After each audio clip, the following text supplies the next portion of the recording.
Nothing. You know, not quite don't the do that. 50s, The because I'm packet is not to quite the old right, enough to remember that, but I and do the remember from the presentation, if there is one, 60s, for instance, when I was a So if teenage they go to a kid. I mean, presentation, Lamprey runs were coming to the Presentation lower downstairs right Columbia here. and the lower Willamette. You go to one of the dams, and you got the thing was touch, just you know, you coated know this with from them. all And that. you'd go like, I remember even going down along the edge of Ross Island, and the dead carcasses would start to wash out in late June, early July, and they just coat the beach by the thousands and thousands, you know. yeah.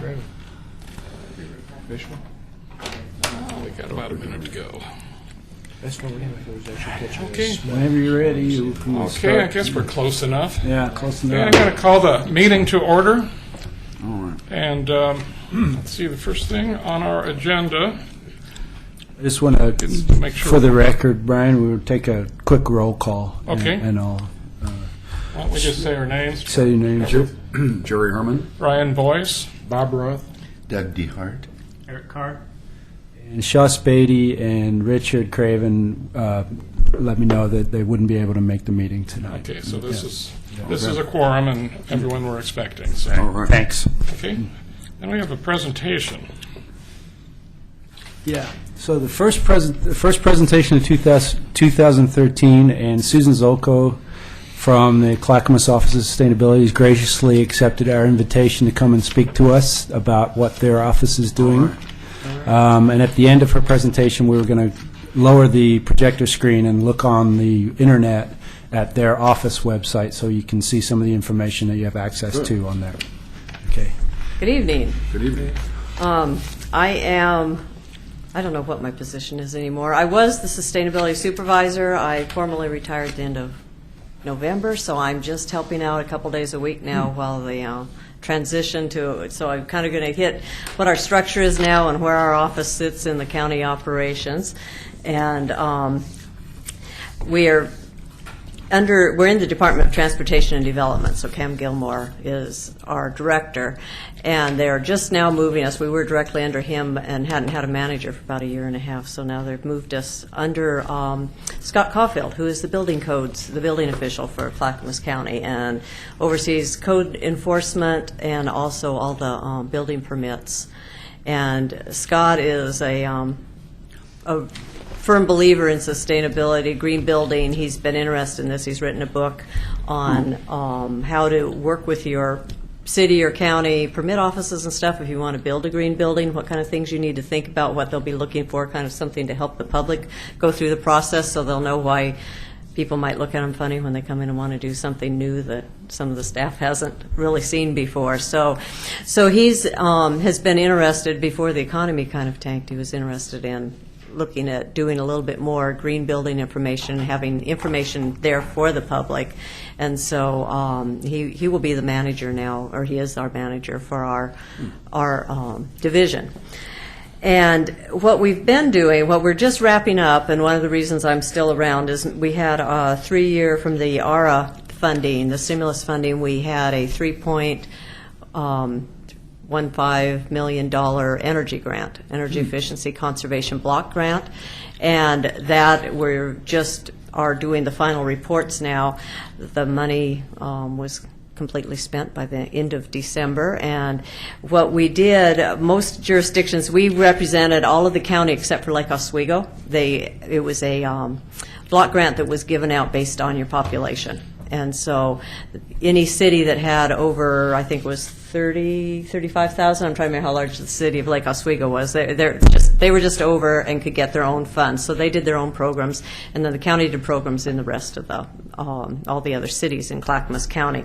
And what we tried to do was develop something that would help residences, businesses, as well as public buildings, and just informational outreach as well. A lot of jurisdictions spent most of their money just on maybe some new sidewalks for transportation type stuff, or lighting in street lights or something, and it was pretty much over and done with fairly quickly.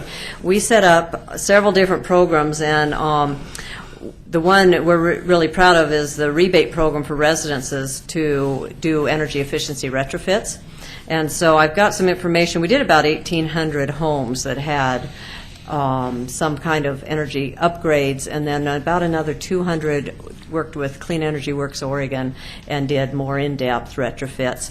But in Oregon City, we had 150 homes. Is this? No, I can send some information, though. We're starting to write up our little summary sheets, and we just sent the last rebates out this week. So we will send something out because we want to kind of split it up by city, too. So, and we'll be developing something so there can be some web information. 2 of the homes were brand new, so the developer got some additional rebates beyond what Energy Trust would give them to build beyond code, so better than the current energy codes. The other 148 homes were doing things like ceiling insulation, floor insulation, air sealing, duct sealing, that type of thing. And then we had, and out of those 148, 65 were lower income. They're above the low income that can have the weatherization program that the county offers, but they're kind of that next level of income. So they, Energy Trust has a new program called Savings Within Reach, which they give a bigger rebate, and then we matched it with a slightly larger rebate as well. And those rebates go directly to the contractor that's doing the work, so that the resident who is a lower income doesn't have to come up with cash up front and wait for Energy Trust to give a rebate back. So it worked really well, and in fact, Energy Trust, because of our program and promoting it, they said they met all their goals for the state, and mostly in Clackamas County, I think, this year. So. And then the Main Street program, we did a commercial, especially for small businesses, worked with the Main Street programs throughout the county and offered rebates to businesses to do energy upgrades. And a lot of them down on Main Street did, well, and even across the street here, she got a rebate on some of the remodeling that was done in the building across the street, but most of them were down along Main Street. They did a lot of lighting retrofits and really upgraded their lighting and got more efficient lighting. Bush Furniture is one who went in and did relamped and got things that would really show off their product better, as well as really cut their energy bills. Miles Fiberglass at their plant down there on Main Street, it seemed to me that they cut the number of lights at least in half. I'm thinking it might have been even more because they had lights everywhere, but they still had shadows and it wasn't working well. So the lighting companies that worked with the businesses were able to go in there and get them the right kind of lights and cut their bills by thousands of dollars a year. So we ended up on an annual, if you add all those together, the money saved is about, on energy bills for these businesses and homes, is about $57,000 a year, we estimate. And then kilowatt hours is 470,000, so that would be equal to, if you want to talk carbon emissions, it would be like taking 69 passenger cars off the road, or enough energy to power 17 new homes, average homes. So it was a very, very popular. We've surveyed the public. We actually had sent out, it was almost 1,200 surveys and got about 50% back return on the surveys, which is unreal to get a survey return rate like that. And so we're still going through some of that information, but a lot of the people, what we learned was some of them may have heard of Energy Trust, but they really didn't understand them or know what was out there and what incentives. Others didn't even know what Energy Trust was and what incentives they had to do things at their home until either some of the publications we've produced information or the contractors that we're working, the Energy Trust contractors that we worked with and made sure they knew about our program too, they were explaining it to the public. So we think there's a role that local government can play in continuing to educate the public and help them link, because it's taken us 3 years to try and figure Energy Trust out ourselves. They have a very limited number of staff. Almost all their work is done by contractors, but their business cards say Energy Trust on one side, and the other side it has their whatever company they work for. That's the contractor. The new one that just started for doing the residential now is Fluid Systems, and I think it confuses people, plus they tend to change their incentives every few months and stuff. So what we found is people would come to us, or they'd call us when a contractor would tell them something, and they'd call us back up and say, is this really true? It sounds too good to be true, and I want to make sure it's, they aren't just trying to scam me. So I think that there's a role that local government can play in educating and helping be a link and helping explain the programs to people. And so we're hoping that we might be able to find some funding, some either grants or maybe Energy Trust will decide to try doing something where some of their money could go back to a local government to help the staff person be there to explain the program. So we'll see if we come up with something that can kind of keep the programs moving forward. Most people said they did it. The primary reason was to save money, but the next one was comfort. And we had lots of comments from people, especially the savings within reach folks. We had one lady that said, we asked what difference, the question was basically, how did it affect your household? And she said, well, now I can go buy food because I'm not paying such a high utility bill. And, you get those kinds of things and it just kind of makes your spine tingle. But, we've seen a decrease in our energy usage and utility bills. Our furnace cycles less frequently. Wow, our house actually retains heat now and keeps cool longer in the summer. Love the change. It was obvious. Consistent warmth level at a lower cost. Reduced energy cost a lot. I was surprised. Lower energy bills allow for more money to be used on house upgrades.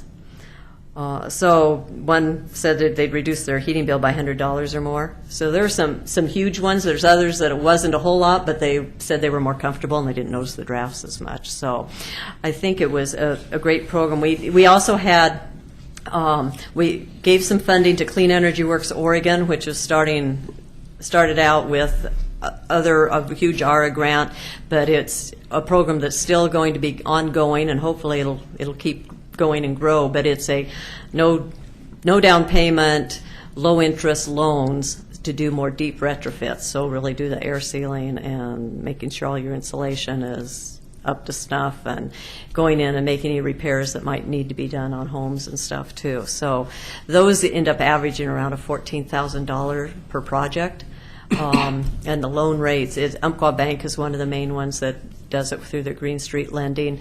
And you can either pay it back as like a regular loan, or they have it with utilities, so you can pay it back on your Northwest Natural or your PGE bill, whoever's your heating utility.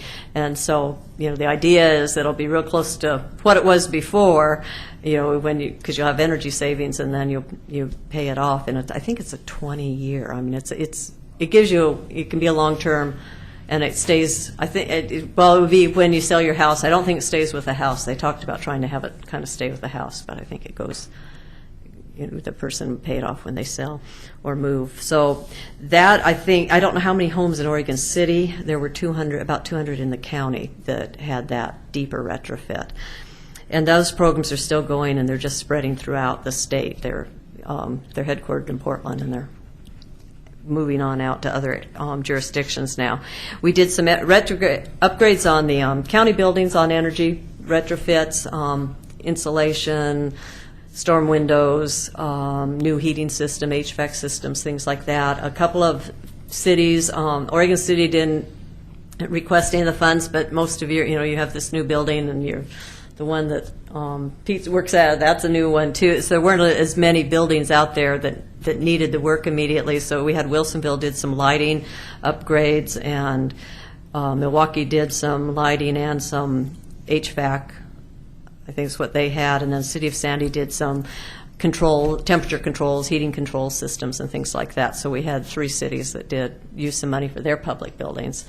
And then we did put solar on the county building, on the Development Services building. We have solar up there, and it's brought in about $30,000 a year in revenue, because we got in on a program where PGE buys the power from us at a rate higher than what we pay for energy.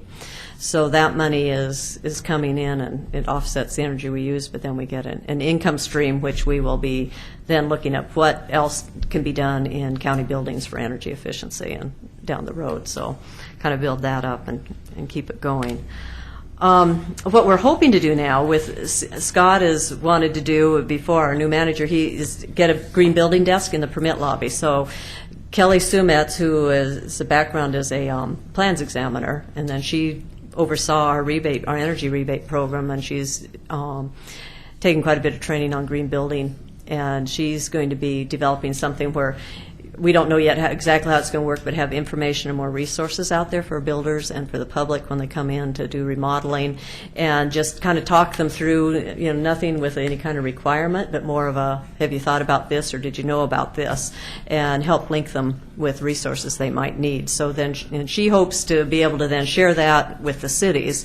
We've done some trainings that she worked with Earth Advantage to do some trainings for staff at the city. Some of the city staff has come on different green building techniques, new things with using stormwater, rainwater harvesting, those kinds of things, and what the state law allows, and so we hope to continue doing some of those and helping facilitate, because Earth Advantage has moved into Portland, and so instead of having to drive into Portland, if we can get them to come out here, then I think it helps all the jurisdictions.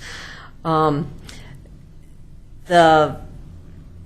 other thing that one staff person in our office has been working on is an integrated pest management, and I think Peter, you're going to have somebody come. We're going to talk about it briefly tonight. Okay. And we've got it on. We've got the draft. The draft, okay. Yeah. And so they are parks, county parks, and water environment services. Shannon Martin from our office and people in engineering roads. They've all kind of worked on developing an integrated pest management plan for our county operations, and trying to make it, basically it's kind of like the minimum level, so we've at least got a base that we all agree to that we're going to try and do.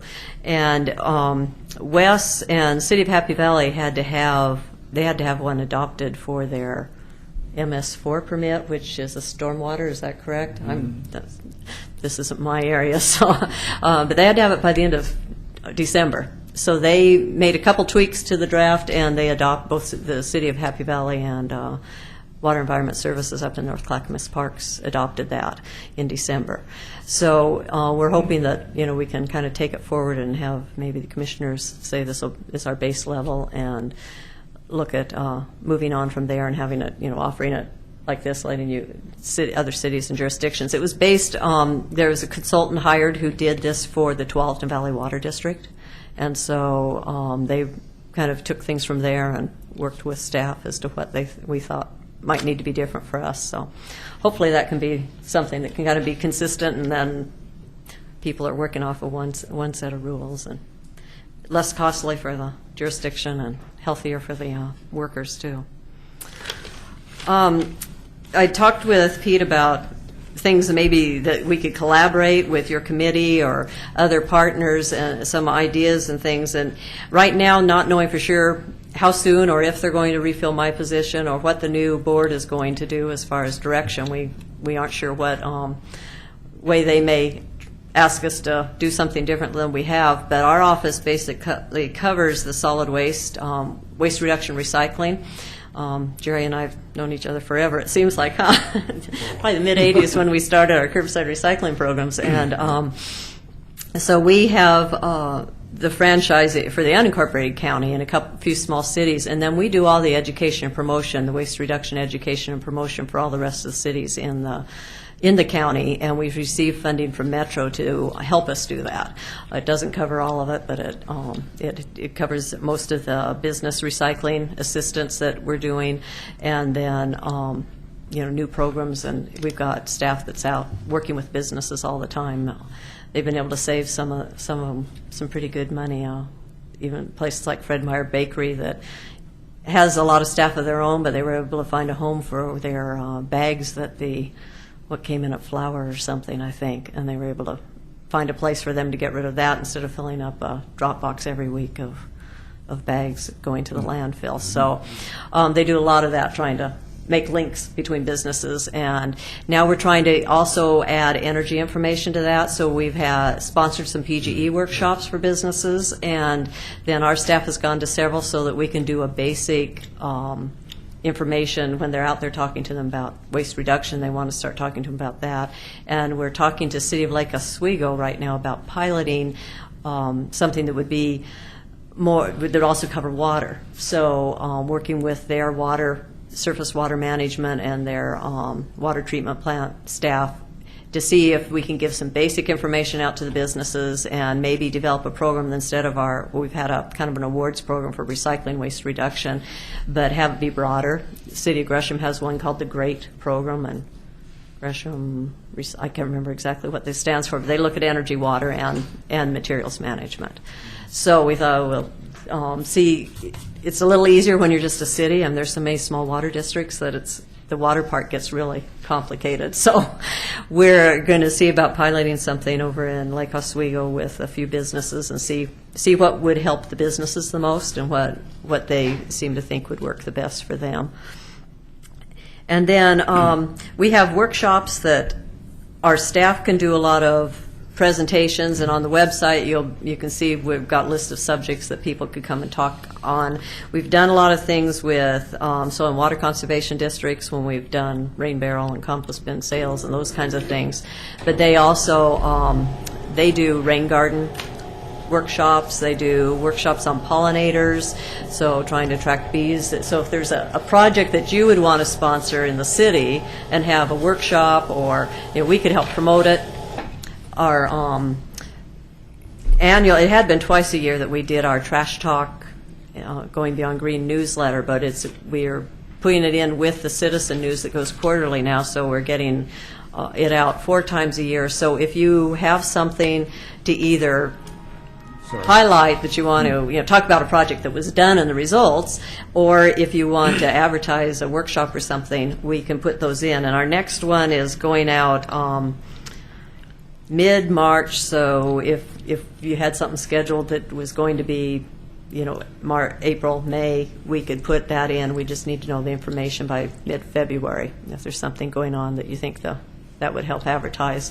I know Soil and Water Conservation District told us that's when they put stuff in that publication, they've had more turnout than they have on anything else. So, and they don't schedule a lot of workshops separately anymore because they found when they just schedule it somewhere, it's hard to have people just tend to not necessarily show up. So what they do is promote sponsorships. So whether a church or a neighborhood association or somebody wants to sponsor it, then they'll come and do whatever workshop they want.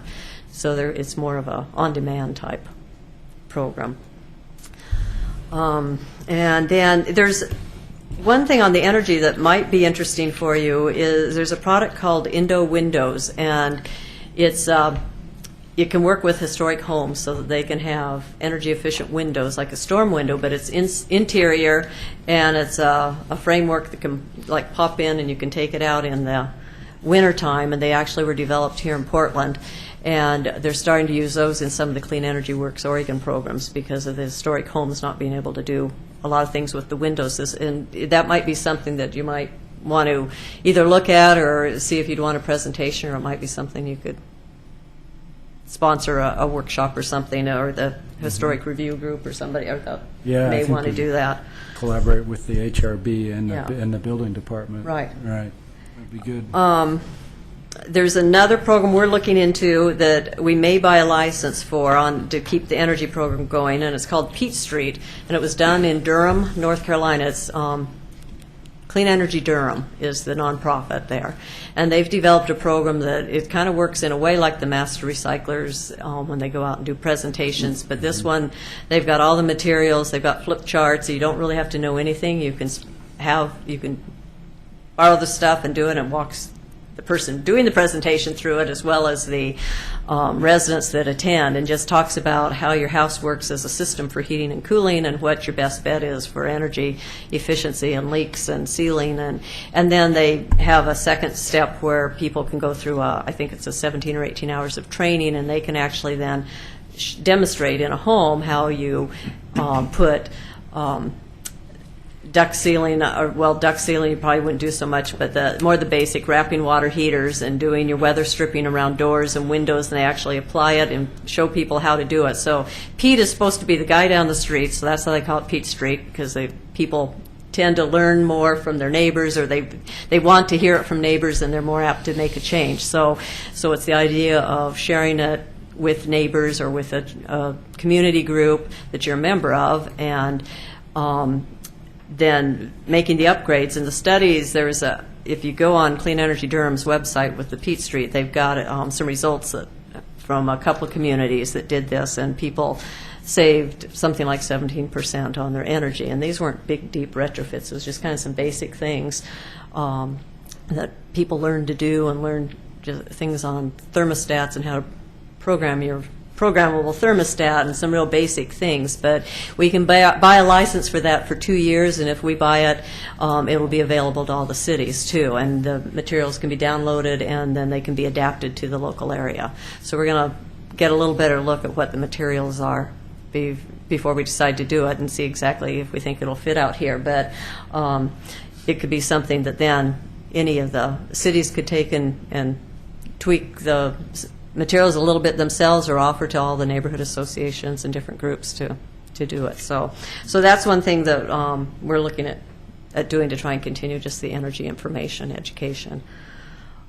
So on the website, our new county's website has changed, so we're supposed to be able to put stuff up a lot easier, so we'll see. We've got another master recycler class that will be starting in the spring. That's April and May, so you may, if you know people that want to be a master recycler, that one, the registration is going on now, and applications are due by March 6th. And what they do, in the past, the attendance has fallen off some because we've been doing this for so many years, but in the past it would fill up so fast when they just did it online that it might be held in Oregon City, but it might mostly be filled with Portland people. So now what they've done is they've stopped doing it that way, and she focuses on people that live in the area first, so they kind of get first dibs at being in the class.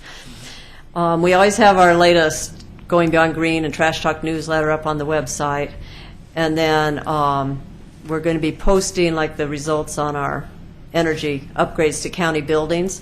And one of them, just to give you an idea, the Beaver Creek, the health clinic up there on the corner of Beaver Creek and Warner Milne, you can see when the insulation was added and then the lighting retrofit and windows replaced, the electricity is the top line and the gas is the bottom. But going from the 2-3 years prior, it dropped way down, going on across afterwards. So they've seen about $7,000 a year savings in cost, and the staff there says that it's so much more comfortable, and for the clients that are coming in, they're not feeling well too. So 46% drop in energy use from the baseline. So we're going to be trying to track that on our other buildings and make sure that we're getting results from what we put into the building.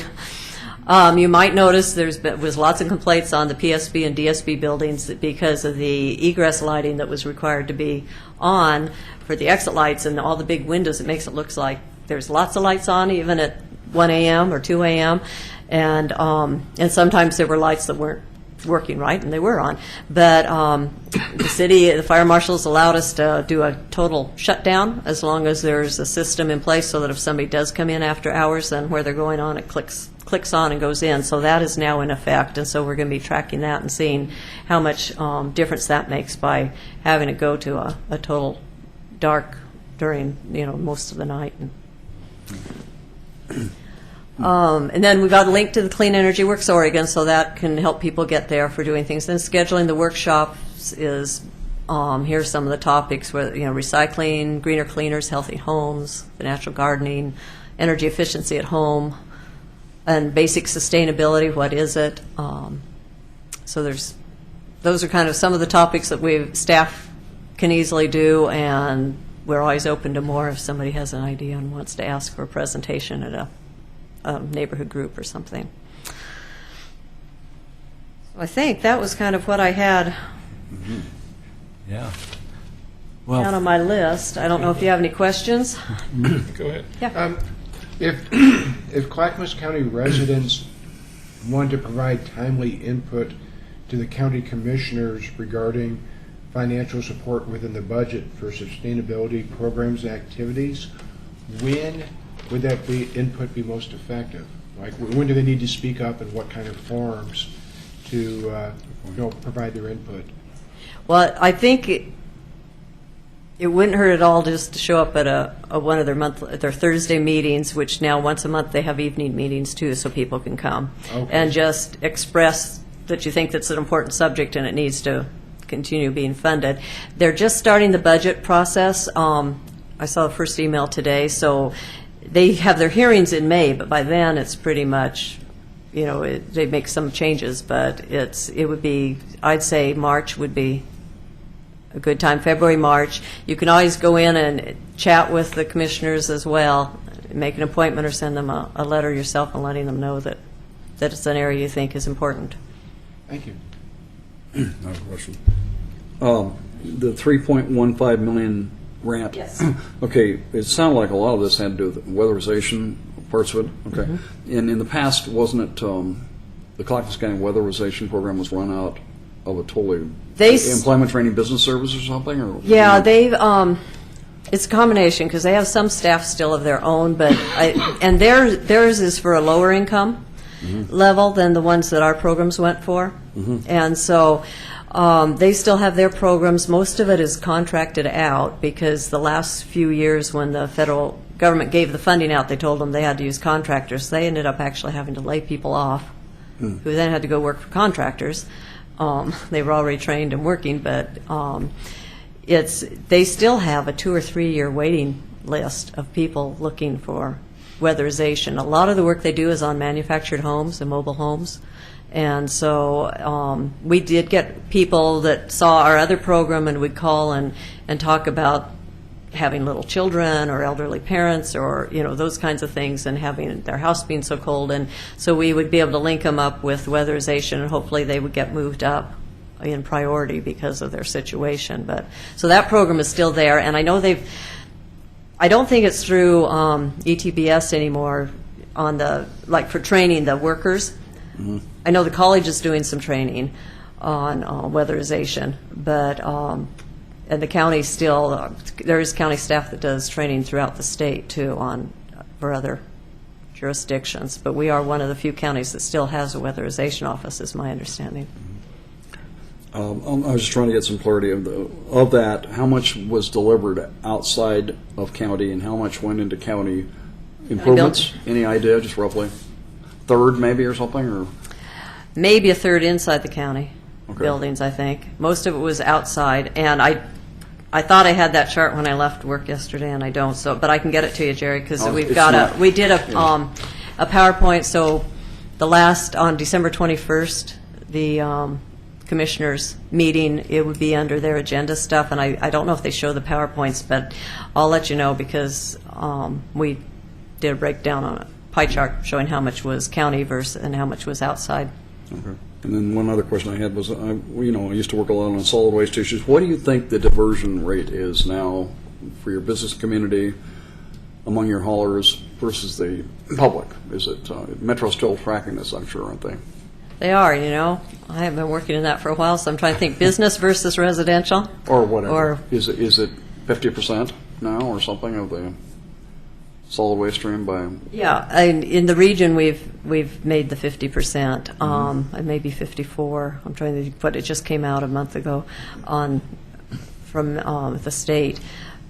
And a lot of the businesses, what we've seen over the years now is they're kind of going beyond now, and they're asking about the organics and the food waste. And so we do have some garbage companies. Allied Waste Systems owns a composting facility down out of Corvallis.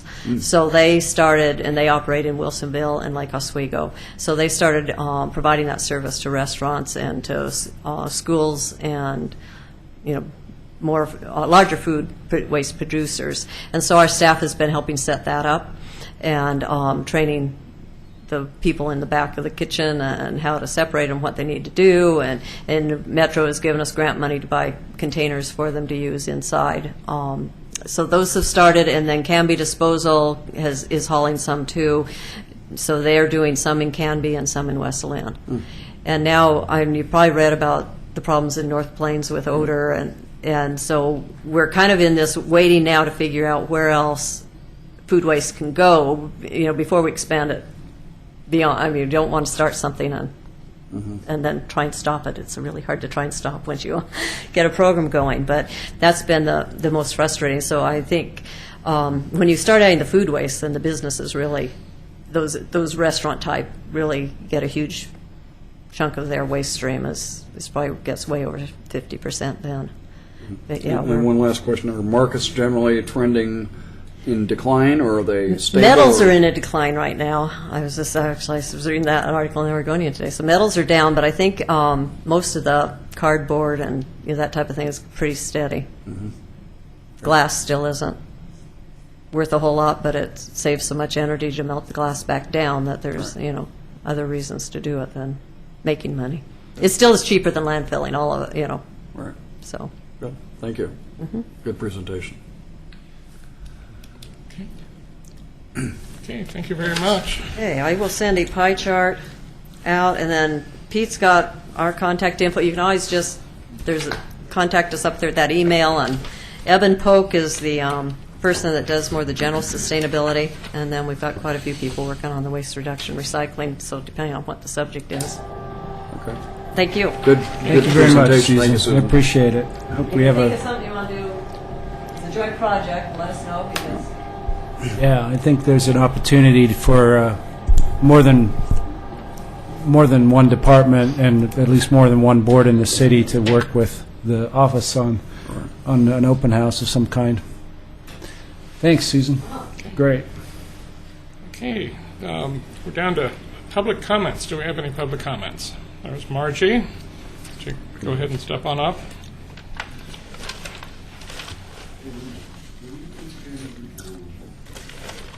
Good evening. I'm Margie Hughes, and I live in Oregon City. To give you a little bit of background, I came out of banking, but I spent a number of years working with elected officials, and I'm currently a real estate broker in Oregon City. And so I represent a number of property owners throughout the county and mainly in Oregon City. And the reason I'm here tonight is I have got a commitment from one of our legislators to look at and see if there's a way that we can work on removing the gravel island that is in the Clackamas River. And so a couple of your members have been gracious enough to come together and help with comments, and what Excuse me, sir. We can't hear the comment. Excuse me, sir. Yeah, thank you. So the main thing is that we realize, and by the way, I do legislative aid with Representative Kinnemer, so I'm very familiar and have been friends with him for a number of years. So I'm very familiar with the permits and the amount of gravel that the permits were going to allow. And we're asking that everybody take a step back, forget what we went through before, and we are suggesting that we now have a private property, some private property issues on the Gladstone side. We have a safety issue with the train trestle and eventually with Highway 99. And so I just wanted, in looking at your goals, I see that we're interested, and I see it stopped in 2012. I hope it didn't, with the peninsula, and that island is causing the river to change path, and it's causing the water to back up. And our concern is for any of the developers that are going to develop down in that area, that the floodplain is going to be totally changed because of that fill. So I just wanted to let you know, and we will try to keep your committee up to date on what's going on. The question that I was asked was to meet with people in Oregon City who are familiar with the Cove issue, with the Clackamas River issue, with the gravel that's coming down, with the fill of gravel in front of the PGE's plant that seems to be part of the problem coming down, and put together the questions that need to be asked, both of the state of Oregon, and then if we find out that we can't do something and we have to go to federal government, we'll go to federal government. The plan would be to figure out and allow private industry to remove the island, and that's the issue. Getting it out, getting it removed from there, and what has to happen to the output. So that's why I'm here tonight. I hope we can do something there. I know that one of the property owners on the Gladstone side lost 50 feet of his land, and again, river setbacks now set back 50 feet farther into his piece of property. So, and that's going to continue. Anyway, that's why I'm here. I appreciate it, and any ideas or any help you can be with questions that should be asked. We're going to take the questions. They'll be presented to the Legislative Council, and they will go through and see what has to change, if we have to have legislation to change, in order to protect private property and the safety of the citizens both in Gladstone and in Oregon City. Thank you. Thank you, Margaret. Thank you, Margie.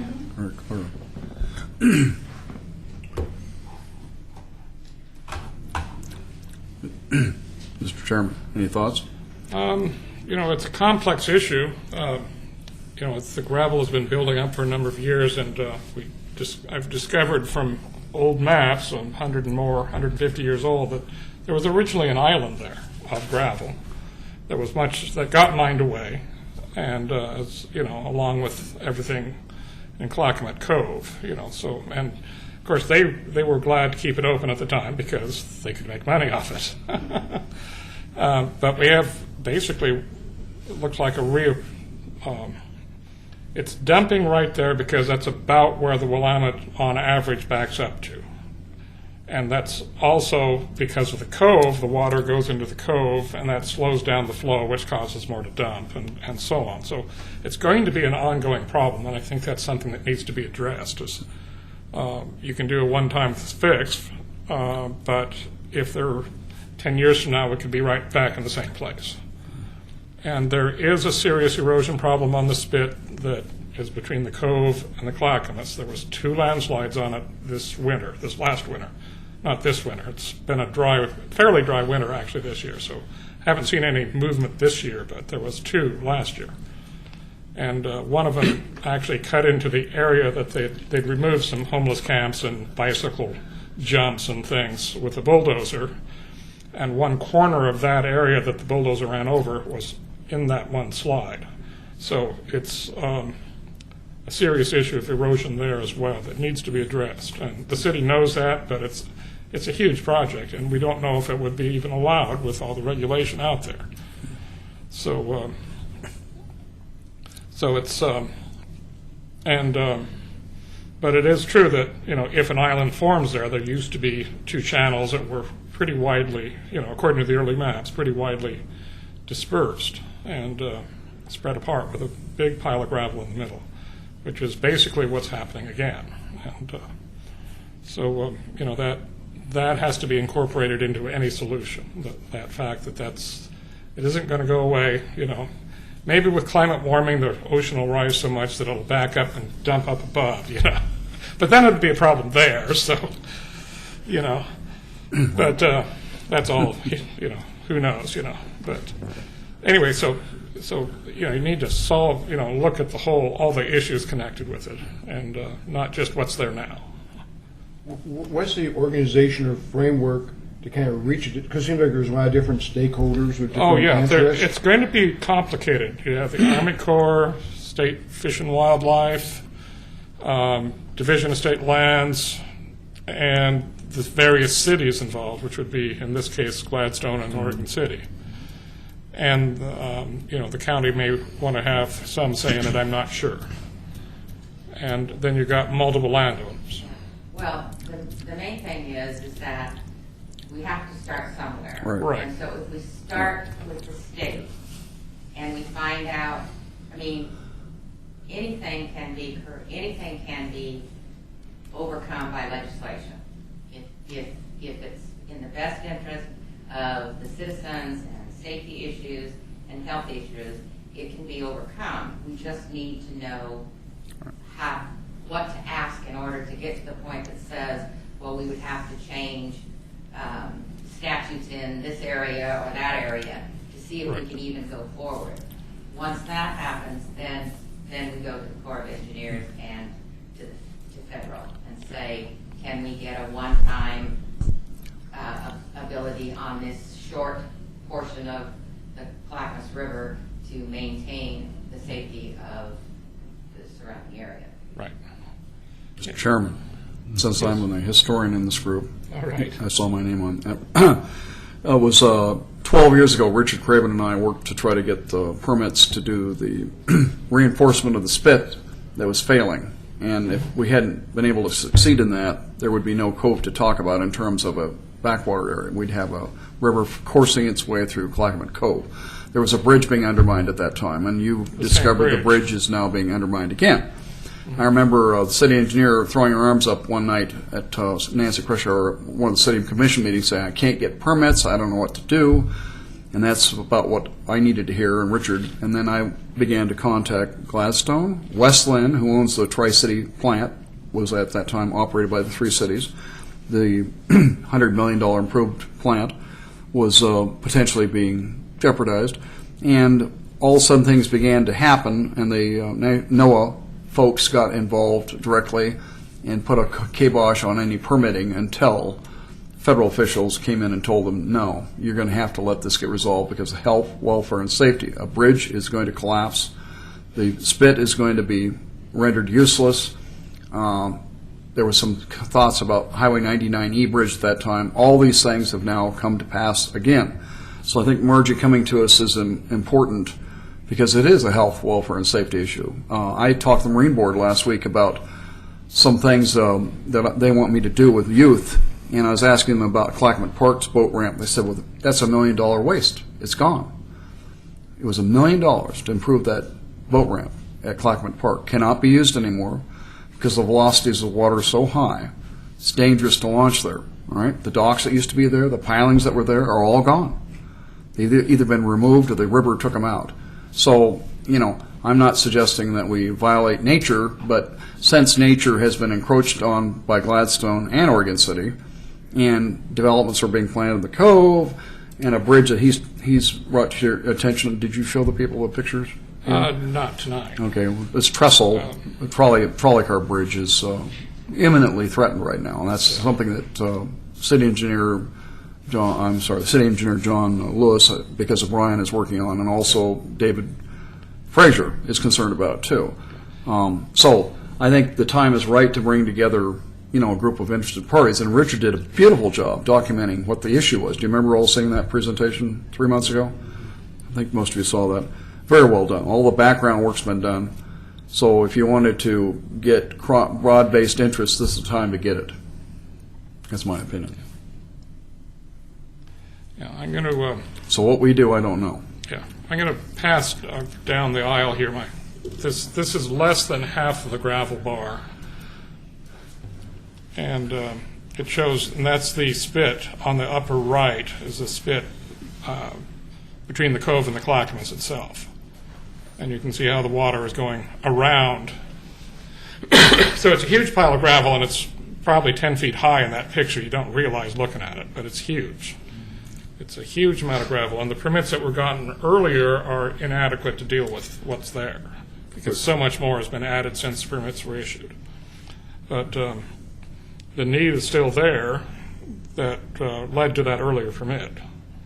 Or was it permit or permits? Well, one major permit. Yeah. Okay. Yeah.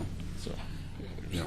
So I just kind of like to recommend that we suggest the gathering of the forces might be orderly right now to encourage a process to move forward to look at this more seriously. I mean, I remember 2 years ago, when you get to your work plan agenda, I think it would be appropriate time to great. prioritize Yeah, sure. that.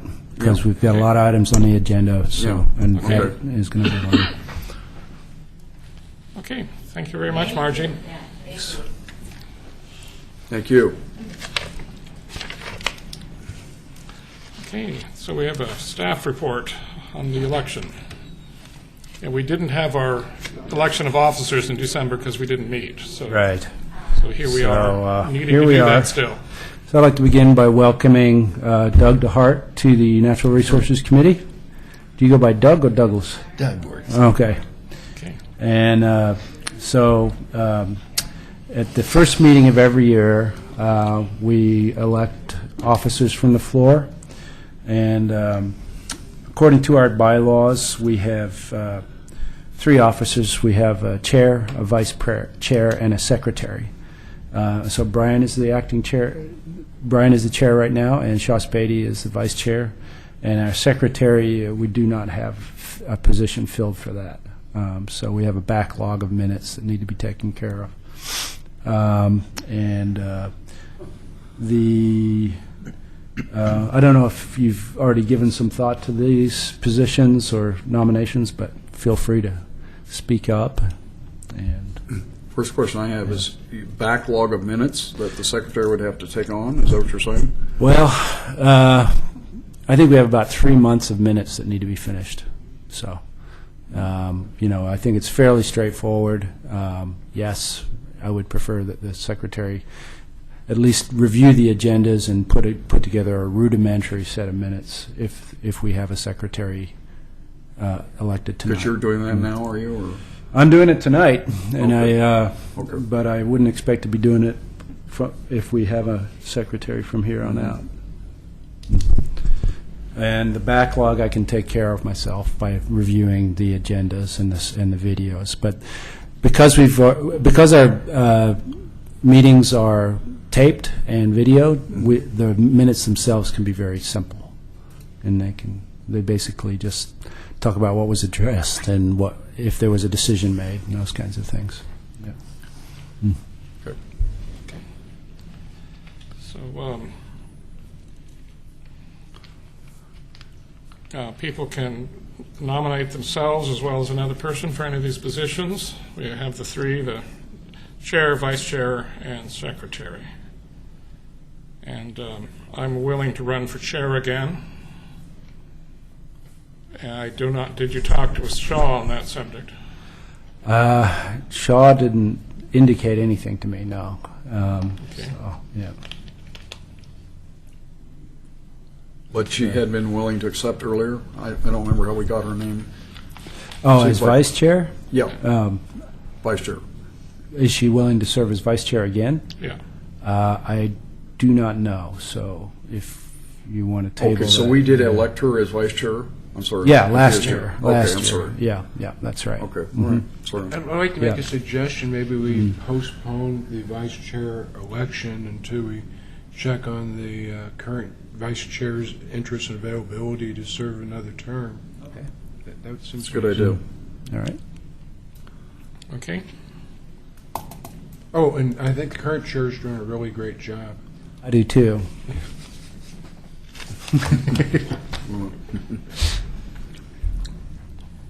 Okay. You can wield that gavel now. It's your second term. So do we, anyone wanting to volunteer for any of the positions other than what I've already said? Okay, so we have a total of 1 candidate for 1 position, and that's me. So is there any discussion on this subject?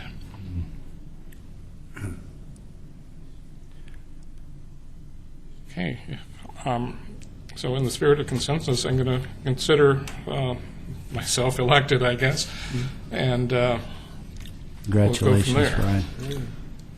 Congratulations. yeah, and let's see, we have 2 people missing, and we should So- see if either one of them want either of those positions. So Okay. we still Well, have- hopefully, Richard or Shaw will. So, Mr. Chairman, from a process standpoint, are you going to talk to Shaw about her interest to be vice chair, or what I are we can going to do? give it a try. It's either me or Pete. I can ask her. Yeah, she wasn't able to. She didn't tell us until like 3 o'clock this afternoon that she wasn't going to be here tonight. So, yeah, but I can follow up with her on that. All right. Right.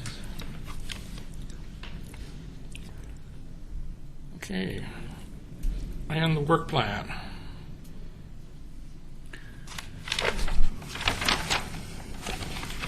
Our current work plan, which goes from 2012 to 2013, and which can be amended at any time, but it'd be good to look back at what we agreed that we would try to work on between now and the end of this year. Hopefully you can open up your document. I'm having a little trouble. Okay, yeah, it opens up. Technology. A little small, but it opens up. There we go, okay. I think you can enlarge it. There we go. Yeah, just hit the zoom button. Where's the Zoom button? Well, first thing you gotta All right. select. Well, I've got it in print form here too. Do Yeah, you, if you already got it printed out. can you guys then see you it? Press document, Okay. then you say open. Let me know if anyone's having any Okay, trouble. I'm okay. Oh, I'm for good. on yours, it opened up full Yeah. score That's 'cause scale it's- already. That's because it knows me. Thank you. Yeah, I knew you were coming. Yep. So I'll go through these quickly, line by line. The first one is what we were just talking about, which is an ongoing project, which is to address the Cove Peninsula stabilization, erosion, and reforestation of public lands, which is a City Commission milestone. Now, the City Commission is meeting for their retreat on Thursday night at 4 o'clock, and so they're going to be reevaluating their goals and milestones for this year. And I know that they are facing some priority issues with respect to other items, water rate and such. So we will need to evaluate this goal. It can certainly be an ongoing goal of the committee, even if the city commission doesn't reevaluate it as their milestone. Go ahead, Bob. I think the interests are kind of like a holistic approach, understanding we're Yeah. talking about the peninsula Yes. of this, but Yes. since Yeah, everything's we're really connected talking to about everything, else, yeah. It seems like the something with island Right. and gravel removal needs to Right. mesh in Exactly. with what we're talking about doing. I'm especially concerned when public people come in here and ask us to help, that we respond and not just say later. That we at least say that we're going to try to integrate it. And I feel like this coal issue, the peninsula issue by itself is not the issue. It's the whole change is underway in the lower Clackamas. So, and that was Richard's, I think, thinking too. So I'd like to, continue this, but redefine it. I'd be willing to work on an idea of how to say that better. Matter of fact, I'd be willing to come to the Thursday night thing. Is it open to the public? Yeah. And talk to them about, maybe several of us could go there and talk to them. This is a bigger issue. This is a big issue. It isn't just that peninsula. You got a bridge ready to fail, so. That's this week, though, you're saying? It's at the Pioneer Center starting at 4 p.m. on Thursday. Okay. All right. Okay. Sorry. Continue. The second item is the reestablishment of the tree subcommittee and its scope of activities, which is in Appendix A of our bylaws. And their scope of work involves updating the city's street tree list and public tree list, reviewing and updating nuisance and native plant lists, and accomplishing our application for the Tree City USA. So we did submit our Tree City USA application to Arbor Day Foundation at the end of December. The deadline is actually the end of January, but they need to be in a month early to the state because all the towns and cities in Oregon are submitting at the same time, and they need to go through those applications. So we met, as far as we can tell, we met all of the criteria. We have a standing tree subcommittee. We did a wonderful Arbor Day observation with students from Mount Pleasant. Had about 150 students out there at Chapin Park, and we've had an ongoing planting program since then. David Frazier has made a big commitment to planting trees and has put about, since 2011, early 2012, $50,000 into the budget for planting of big trees in public spaces. Part of that money was used for the Arbor Day Foundation. We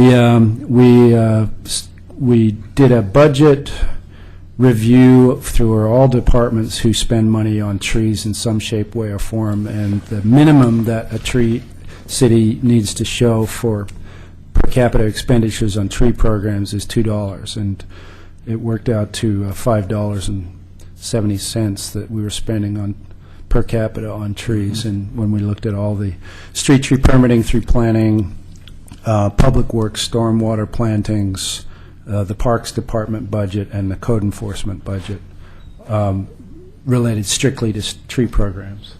So that was done. We have a draft of a new street tree list and public tree list for you. Thank you. My name is Lieutenant Robert Powell. I'm a retired chamber president of Morgan City. Uh-huh. I was charged with a committee on the bypass, Oregon City bypass, about the bypass through here. And I would like to talk to you. I left you my card. It has my phone number and my email on it. If you could give me a call, I would very much appreciate it. Sure. Thanks. And I'm sorry to interrupt the meeting. And how come you don't ever sing here? Actually, he does. No. They should start the program with a tape of yours. Thank you for coming. Thank you for coming. Okay. Where was I? And so, yeah, we'll be coming back to you in February or possibly March. I think February with the draft street tree list for adoption, a recommendation for that. And with respect to the nuisance and native plant lists, we've got an updated set of those too, which will come before you. Part of that's related to the IPM, Clackamas County IPM draft plan that we'll be looking at tonight briefly. As far as Heritage Tree, the next item is Heritage Tree and Grove nominations. Last year, we reviewed 4 nominations. 2 were private land and were approved through City Commission, and 2 were on public property and were not approved. Those included a very large walnut tree that was growing in the alleyway next to a property, and there was a lot of controversy over that. And then also the Waterboard Park Public Works Facility site that the City Commission had basically sent back to the NRC for some further review of the Heritage Tree Code prior to moving forward on that recommendation. So that one is currently waiting for us to make some changes to our Heritage Tree Code, Can essentially. you just mention the ones that were approved? Yeah, sure. The success stories, I think, that come out of this program as a celebration of heritage trees are the ponderosa pine at the Ainsworth House, which is a massive ponderosa pine. We've got plaques made up for that, and we'll be awarding those to the property owner soon. One up by the hospital at the top of the hill. No, it's at Ainsworth Estates subdivision, so it's an old heritage site, or sorry, historic site off of Pease Road, and it's also an event center where there's weddings and dinner parties and that sort of thing. But on that grounds, which is a very nice garden and grounds, there's a very large ponderosa, and the owners came forward and asked for that to be designated. So that was the one. The other one that you approved was the Dr. Clyde Mount House, White Oak. And Phyllis Gehring is the owner of the property there. And so that was the second one. And Mrs. Gehring, by the way, I saw her maybe Yeah. a month ago or something, said that she had not seen the documentation yet from Right. the county that would put Yeah. it into a covenant state. or Yeah, we've something. got the covenant. It's been approved by the city attorney, but we didn't have the plaques yet. So we got the plaques picked up, were made and then picked them up last week. So, How will they yeah. get the plaques? In a public ceremony? That's preferable. We would just need to choose the right date and get a certificate, and then, the covenant part of it is really just But like at the administrative. commission level, they would be given? Yes, yeah. So we'd like to ask Doug Neely to present those this year. Will we know when that is? We should be there. Yeah, yeah, that would be nice too. Yeah, Okay. And you but too. right now, with the retreat and various other things, we will get it on the agenda Okay. as soon as we can. Mhm. Okay, the next item is ongoing. still, I wanted this, to make a quick comment on the heritage tree Sure. thing. I think there's still a number of changes to be made in here that I would like to go ahead and do yeah, if that'd be okay. that's fine, yeah. Just yeah. like I did last June, you know? Yeah, right. Yeah, we'll get to that at the end, unless you want to talk about that now, but, Well, yeah. there's a number of things, you know, like says to, if There's- it's on city property, submitted to the director and then straight to the city council, it sounds like. And I think it should be changed to submit it normally and send a copy of that proposal to the city to do what they need to do, and then submit it to us here, and then go Yeah. through the normal process. Okay, yeah, I we think can, That, yeah. that would be one example. And Okay. The other ones, there's just clarifying things and so on. Yeah, Okay. that was definitely a first stab at it from my Right, perspective. right. So I think we're going to need to make a few more, maybe a couple more rounds of edits before we send it up to the. Good. Yeah. mhm. Okay. Let's see.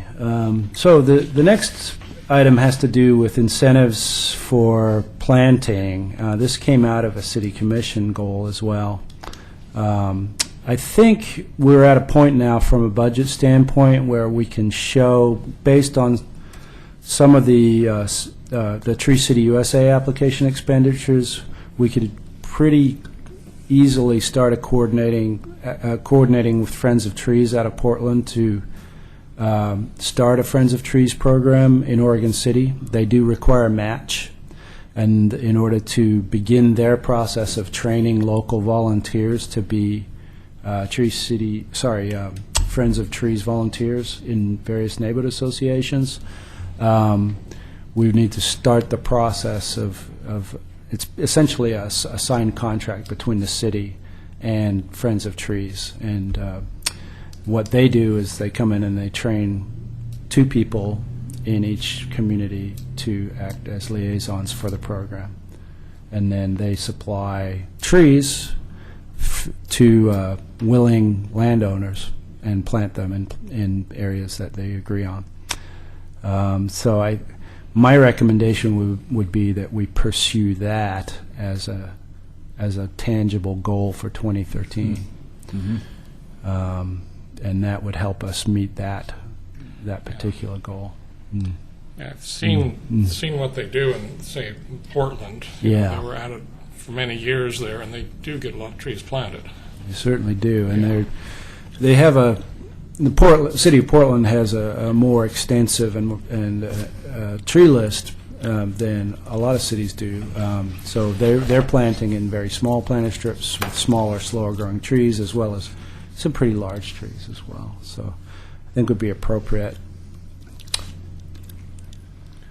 Next item is the one that we just talked about with respect to the Cove. So I welcome your thoughts on this. Clearly, it's a large, multi-stakeholder, multiple agency issue. It's starting to affect landowners who have property and structures on both sides of the Cove. Is there any benefit? 'Cause the first one has to deal with the cove, and then we're also dealing with the cove at the bottom of the front page. It seems it'd be more manageable or probably coherent if we kind of combine those together and just take a holistic approach and not split it up. Amen. I would like to suggest that we try to group these into possible subcommittees. It feels like we don't get a lot accomplished when we're just focusing on Right. having these discussions at the meeting, and that's all. But if we broke into subcommittees where folks who are interested could work on that Right. outside, come back and report to the group as a whole, I feel like we would advance these topics a little bit further and faster. Right. We've got the tree subcommittee, and it looks like we've got quite a few actions that we could go with on the tree subcommittee. I think the Cove is an excellent one for another subcommittee. Yeah, there's a lot of issues there. And the other part is maybe the subcommittees could involve other community members than just members of this committee. Certainly, To bring yeah. more muscle, Yeah. more energy, Right. more time in. Right. I thought Yeah, I the mean- night that Richard did his presentation, I thought we actually made a recommendation that we establish a subcommittee to work on that whole erosion issue. Yeah, whoever forms that subcommittee is going to be responsible for recruiting members to their Right. subcommittee and reporting back to the group. Yeah. So Do we it's a need commitment. official guidance, like, No, okay. no, you can just do it. I'd be willing to work on that, and because I know that situation really went very well. And, Great. unless Eric, you want to do it, I mean, No, I was going to ask. I believe I'm Yeah. the chair of the. You're the chair of the Tree tree subcommittee. subcommittee. Yeah. Do we need to go through any Right. process on designating Yeah. people? Or As far as that goes, it's an ad hoc committee. Basically, if you consent to remain as tree subcommittee chair, you can. As far as if the rest of the NRC supports you. Isn't it basically the chair of that committee has the ability to run the Yeah. affairs of that committee? They So that do. includes adding Yeah. members. Yeah, sure. sure. And I'll help to the extent that I can. Okay. So if we, what I can help with is putting out a bulletin on the web or to the media saying we're recruiting for this subcommittee, and getting the Sure. word out, and then and that's where I can help. Okay. I can think of people I could ask as well. Yeah. I would like to be on it myself, so, Okay. because I have Yeah. lots of expertise in that area. I would also like to call it the Lower River Task Force, I'll be honest with you. Yeah. Because unless you got a better idea.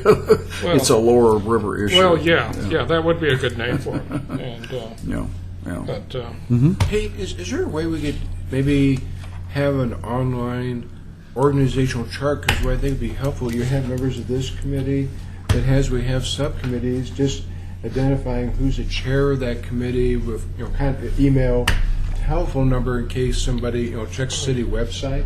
All right. And that way, if somebody's working on something, they're not contacted by like another committee member to necessarily ask them to work on something else. At least, we don't have to fight over them or something. Yeah, that's a good idea. Yeah. Okay. Okay. Thanks. Did we skip coordinate volunteer activities? Or, Well, we got sidetracked. okay. One moment. The reason I brought it up is Bob had such a strong interest at one time in seeing a volunteer effort evolve in the city. Now you're telling us that you're going to go to work for Multnomah County because we No, didn't. that's not a done deal. Don't want to jinx it. Okay. So next one was establish a public education outreach program with regular articles published in the Trail News, hosting of an agency roundup day, and regular updates on the city website. And what the point of this program is basically to network between existing governmental and non-governmental agency resources and programs that promote stewardship of the natural environment in Oregon City.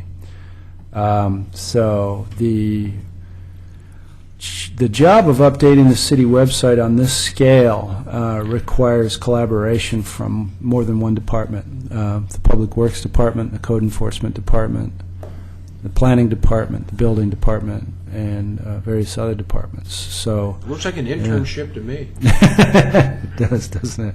There are opportunities for internships through Portland State University. There's a lot of students there that there's potentially could help with this. there's always two sides to any web page. There's the actual content, and then there's the web page setup. Right. And it's two different things. I am not the webmaster, but I do have authority to post links to the planning homepage. So it's kind of the question here is where should this website reside, if it's to be of the most use for people who are navigating the city website, because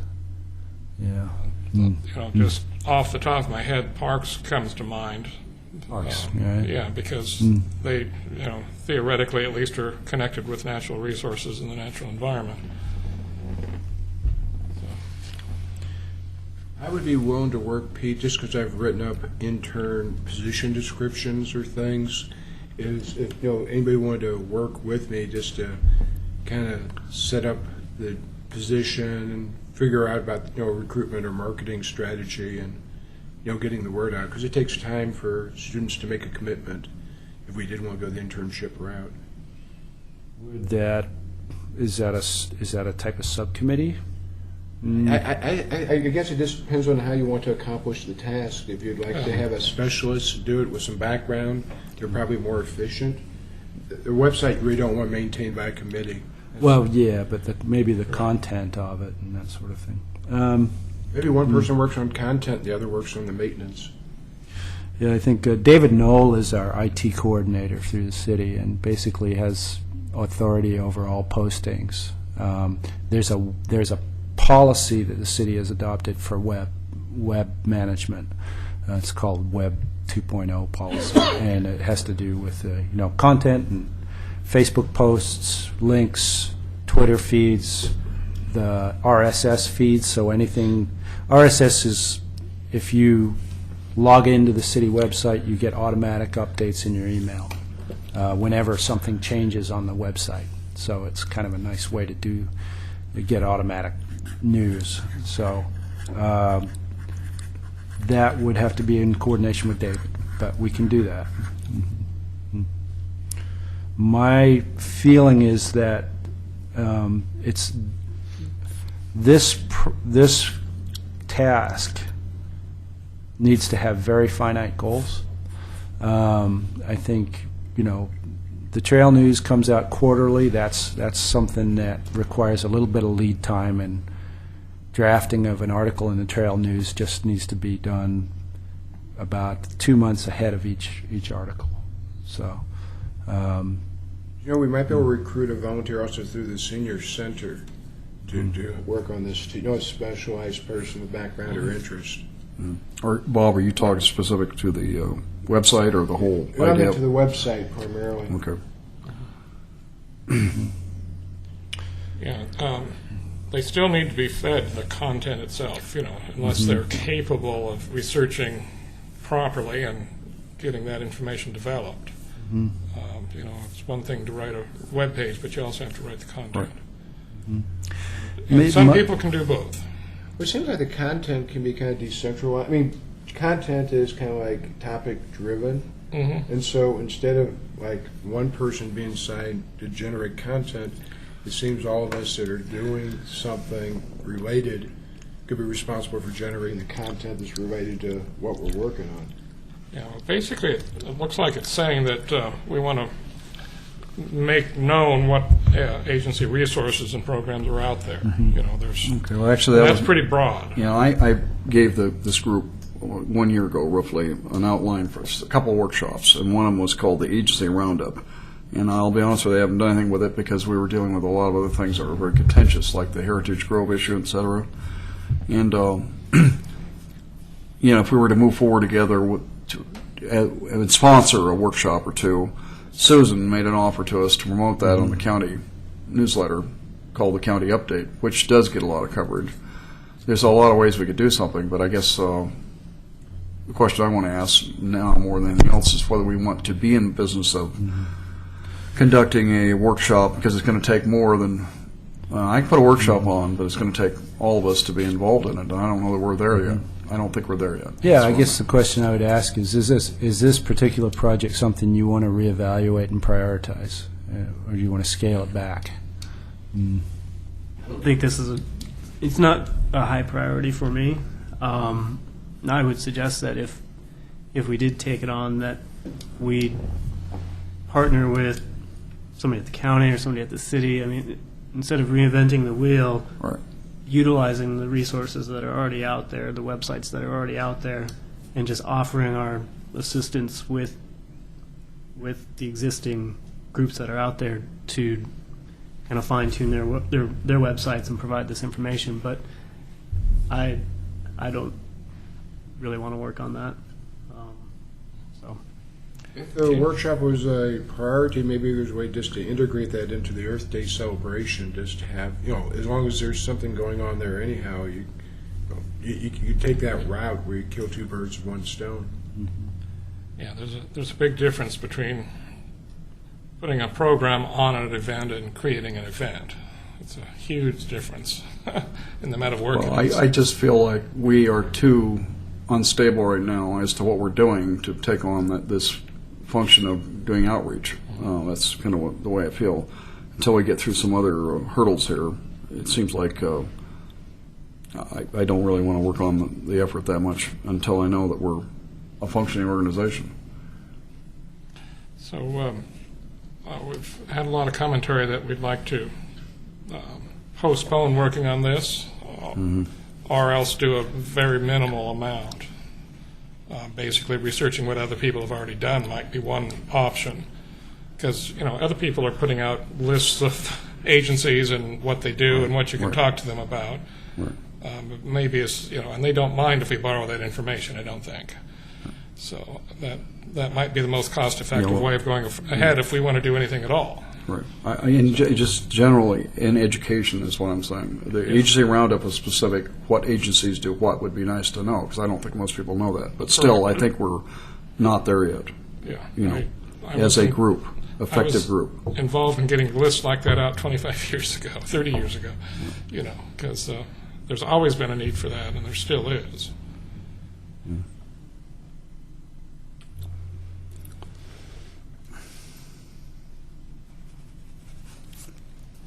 Anybody else have any? So I'm hearing from Jerry and from Eric that it's not a priority, but Right. I just think it should be, as he said, postponed. year. We're not to the point that we can do public workshops, I think, effectively Okay. yet. So, So,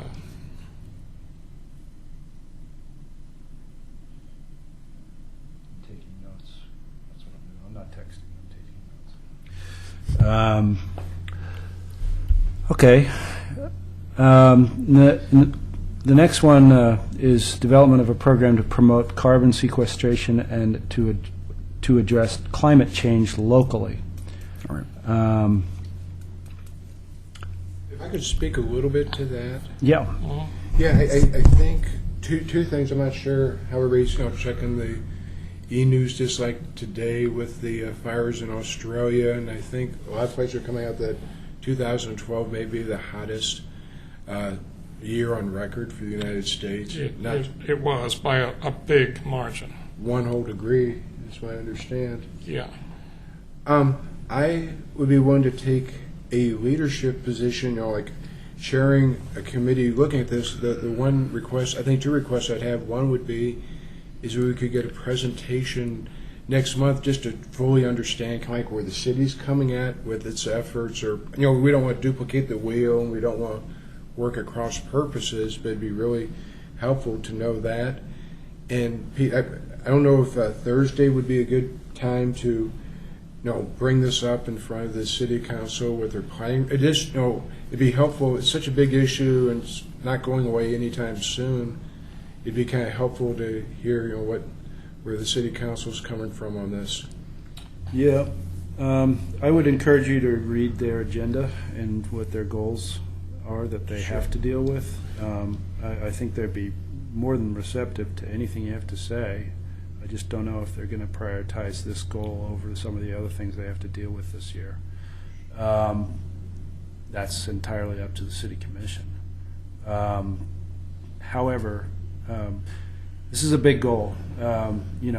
As a land use planner, one of the ways that we try to deal with this is through efficient use of land.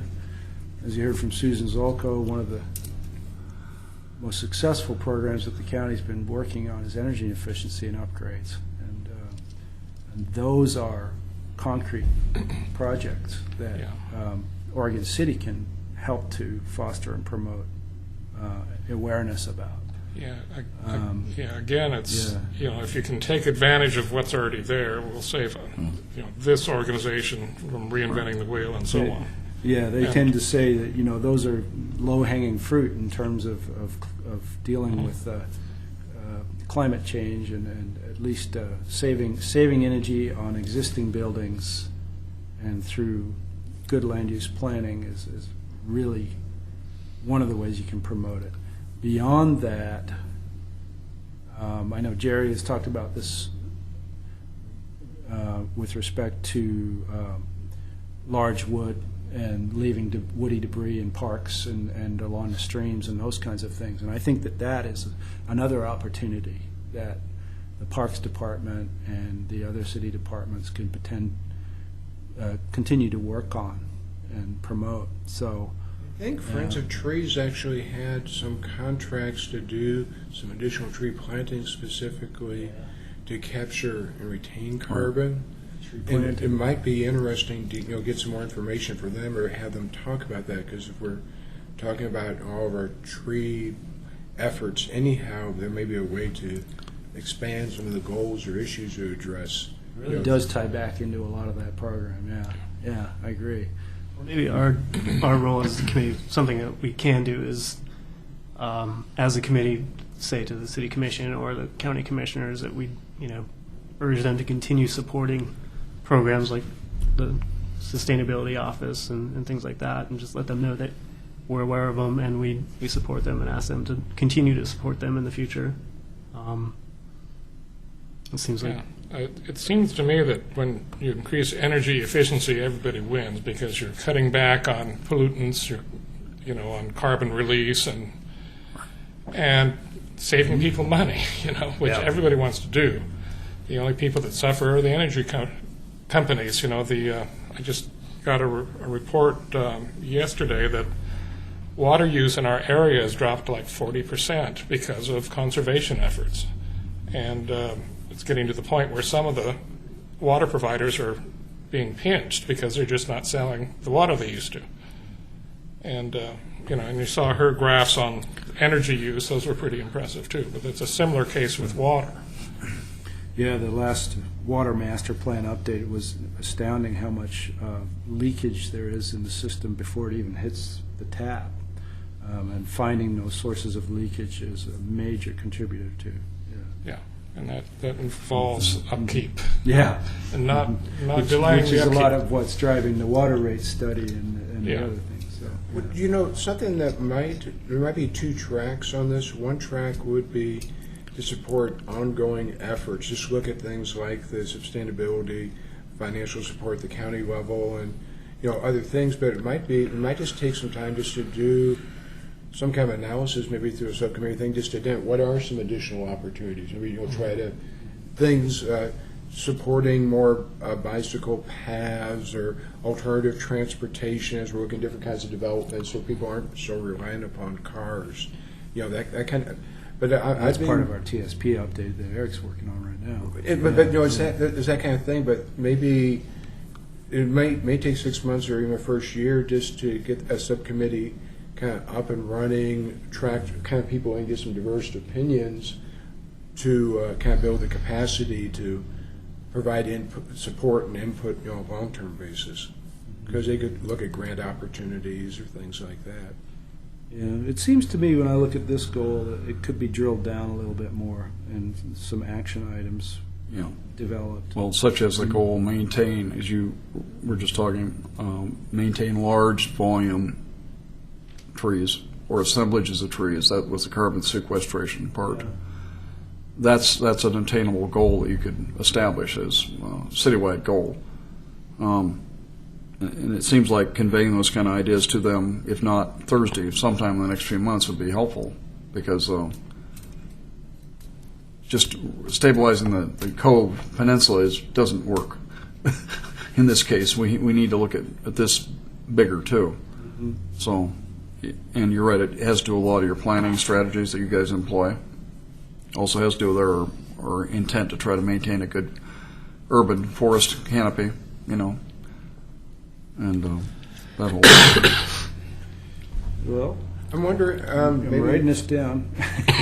what I'm thinking is, what if you had a meeting, maybe February, maybe even March, but people have an interest at this in some aspect, have an informal, just kind of a kick-around session, just to explore kind of like what's taking place. Right, now, we could get people to come to a workshop with that formulation. Well, to give us input. I can see that. Well, hopefully it's not just kind of a workshop where you come in and tell people this is what you should be doing, but more kind of a thing of these are the kind of things I'm No, I mean interested that they share with us their aspirations. Well, yeah, but also hopefully they'd have an interest in continuing like to work on a subcommittee Yeah. beyond that one meeting. So you get some capacity developed so you could provide some more inputs or testimony or Right. you know. Yeah, if do this committee workshops had a and stuff. goal of establishing a certain sequestration rate in the city, blank, whatever it happened to be, and had a need to get the public's input, what their thoughts would be, how to achieve that, that would be a workshop right there that would draw attention, that could be publicized in the update, county update, or the city's, internal newsletter, external newsletters. What about trying to tie it into Earth Day? Well, that would make a good target date for this, too. I mean, it's a chance to draw attention. It's a chance Yeah. for people to have some input, focus on the It would- issue. Yeah, that's a really good idea. Gives us enough time to work on it. Yep. That's 3 months out. April, anyway. I'm willing to, I guess, take lead on Good this deal. particular element. Great, Bob, that's excellent. Okay. Yeah, so if you want to be chair of Saving the world. Saving the World Committee,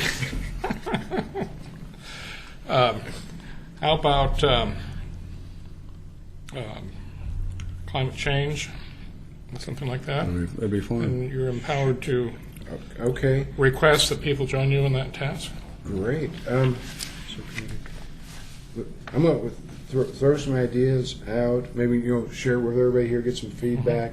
Also, if people are aware of some other individuals in the city or, stakeholder representatives that might be into this, it'd be great to get some referrals. I would talk with Shaw. County Extension Forestry, All right. Foresty And folks would be very soil good, and too. water people. Yeah, and your saltwater conservation, All right, well, I need to ask a question, or a process question. Back when we were discussing the Lower River issue, am I the lead person on that? Yes. I was wanting to be. I was going to call it the Lower River Task Force, Okay, and I'll so- talk to the people So that... you're in the same boat as he Okay, is. all right, I didn't know. You I can didn't ask. hear we took any action on that, so I just want to make sure. All right, okay. Brian, I just want to point out, Yeah. if we'd like to get out of here at a reasonable time, I think we should think about whether we want to table some of the items that we've got here. Let's see, we only have a few left, and but it's about time to be wrapping up, too. Yes. I think I can probably get through the lighting ordinance in about 10 minutes, and I could talk about the Heritage Tree Code amendments in the 5 minutes that's allotted, because that's not an action item. None of these are actually action items, they're just discussion items. Pete, I wonder if Shaw would like to hear this. It was her idea, the lighting Yeah, ordinance. it was, and I Right. wouldn't want to talk about that Sure like to without see her it done here. when she's Yeah, here. Yeah, okay. So, yeah, that might be one. There's nothing time sensitive on it, right? No, there isn't, no.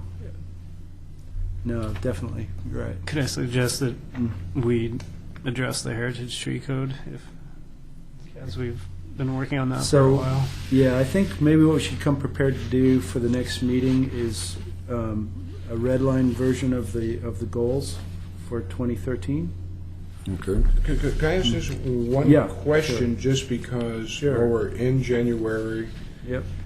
Are we, as a group, committed coordinating or organizing Earth Day? Because the only thing I'm worried about is if we don't even bring this up again in Right. February, Yeah, yeah. that only leaves a pretty short time to Right. pull it together. And I'm not clear, where things stand on Earth Day 2013 celebration, or My feeling with respect to this goal is that we had a successful Arbor Day. We can expand on that and continue that. And I think doing Earth Day as well is going to conflict and take away from that effort, at least in terms of staff resources. is there an Earth Day celebration in Oregon City scheduled regardless of, whatever this committee does or doesn't do? That's a very good question. Since, Yeah. since their budget was removed from Metro Enhancement,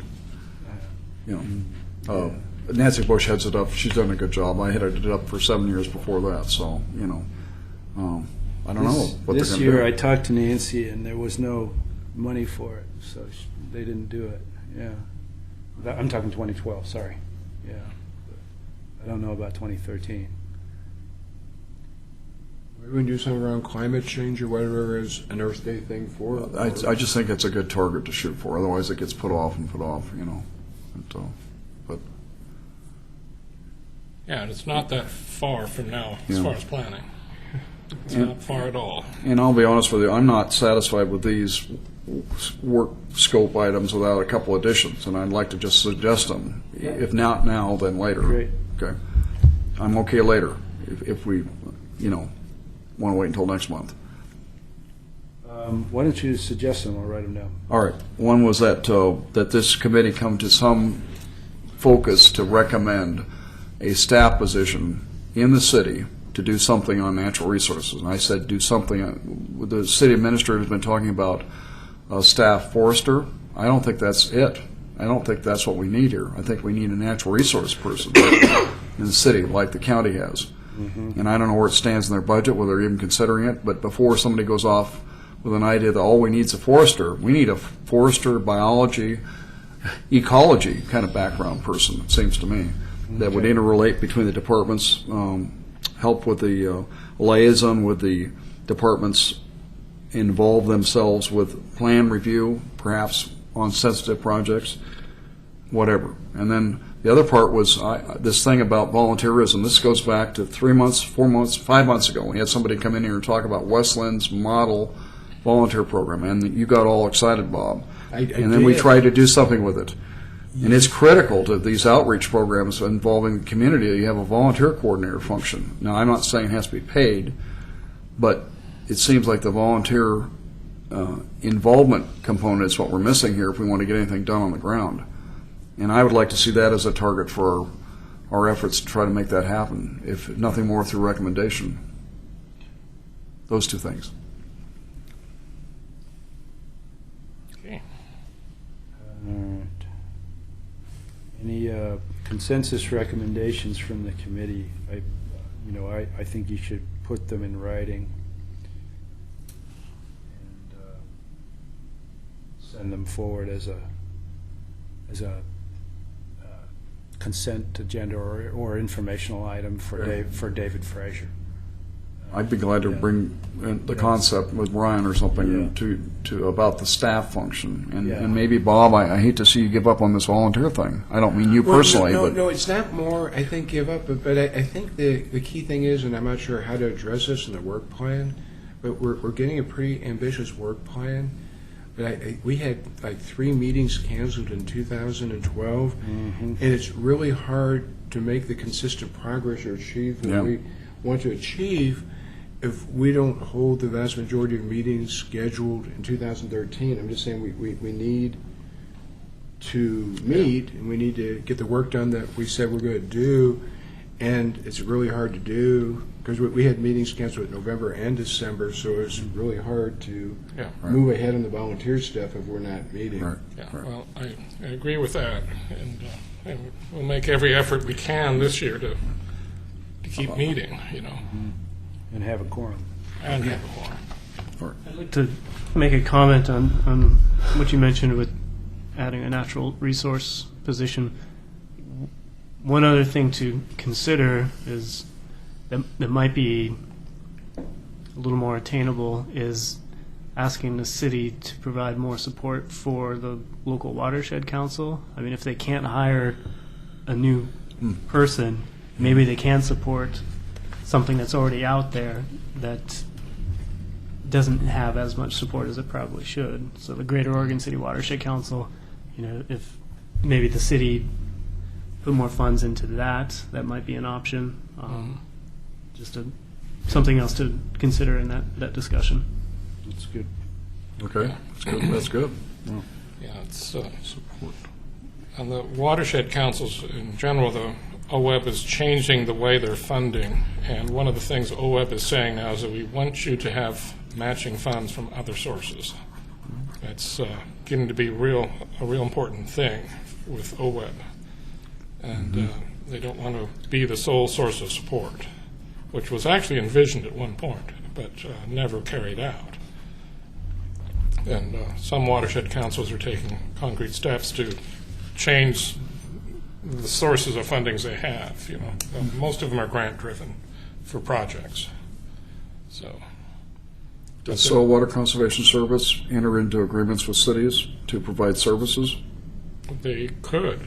I'm asking Eric. Yeah, I mean, it's possible. I mean, I guess it's a project by project basis. Watershed councils entered into scope of work agreements with individual jurisdictions. And they can do that too, yes. So it'd be a government-to-government thing. Like the conservation district does support many watershed councils in the county. So Yep. As I understand it, the Greater Oregon City Watershed Council is restructuring itself right now to handle its own financial dealings instead of having those handled through the Soil and Water Conservation District the way they did in the first years after it was formed. Yeah. So that might have some bearing. Yeah, that's probably a good step for them. You know, it's real convenient to have support like that of having your financial affairs handled, you know, but if you're going to grow very big, I think you want to do it on your own.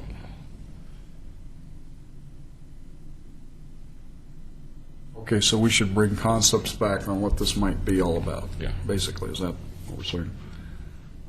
In written form, okay.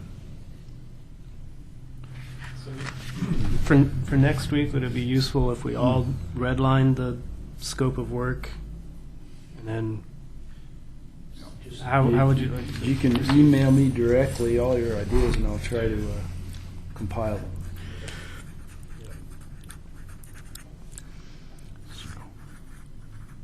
Don't worry about waiting for the meeting. You know, just go ahead and Yeah. that's fine. Okay. Great. Or write them down and give them to me. Pete, I've got one question. If subcommittees are meeting between, natural resource committee meetings, or we still have to follow the whole public meetings? Well, I'm just trying to say that Oh boy. maybe it's something we just need to know before we start Yeah, meeting I think like we that. should answer the question, and I'll ask the city attorney and see if we can get a Yeah, let me definitive know right away. answer on that for sure. And let actually everybody know, so, Yeah. because, Because if we have to announce it, a week ahead of time, and just well, yeah, and you'd have to have it in a public place and get recorded, you know, which means meeting here, basically. Well, We can my all hold hope up, is that it right? wouldn't. My hope Yeah. is that 24-hour notice is adequate, Okay. and even if we need On a to website. announce it, where we should publicize, just anything Well, that has stuff. it may not require all that public stuff because we're not, yeah. I think mostly we're going to be deciding what to recommend to the main group. Right. And, I will find out. okay, great. So, do subcommittees require? It's okay. It's Are we even I'm glad you brought it complicating up, this by you know. calling these subcommittees? Okay. In other words, if it's just two or three of us working together to Sounds- prepare something Solid- for Natural the Resource Board. full committee. That's what we're talking about. The county has one. Let's just hire her. Not Okay. call them anything at all. Well, I think if you don't have a quorum, like if it's just a couple of people, I think it depends on how many people. That's what I was wondering, if it's a small work group that isn't a quorum of the full committee. Right. I would say 3 would be as many as you'd want in most cases. You know, if not, you do, let's see, we've got, 7 people on the committee, so that would keep it under, If it turns out like it's going to be a problem, then we should keep it very informal. That would be my recommendation. That way you can operate efficiently. And and those groups, those people will make the recommendation to the NRC, and then that will be a noticed public meeting. Yeah. Okay. okay. I think we're through with respect to this item.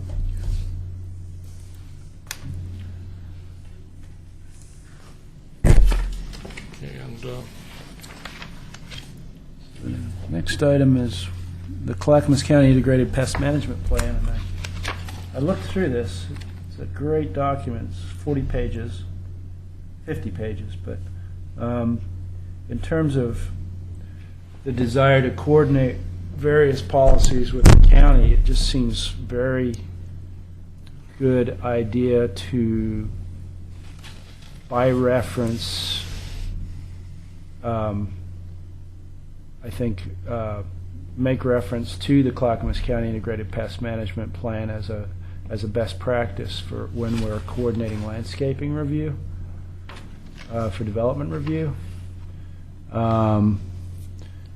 And then we have the potential for its use by various city departments. So the Stormwater Department, the Parks Department, the Water Quality Engineering Review. It's a well-written document, and it's got great links to other current research in this field. For a layperson, which is what I consider myself now, after not being in natural resources for a long time, I still found it fairly easy to read. It was It's good. Yeah, it's very good. It talks about the various types of pest management, cultural controls, biological controls, things of that nature.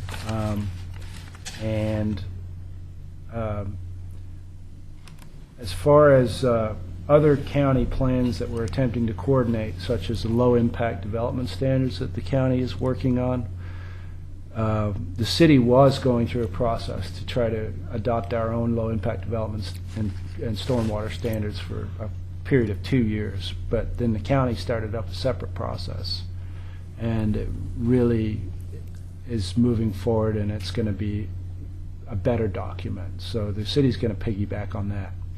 And in that vein, we'll probably want to do a similar thing here. yeah, Yeah.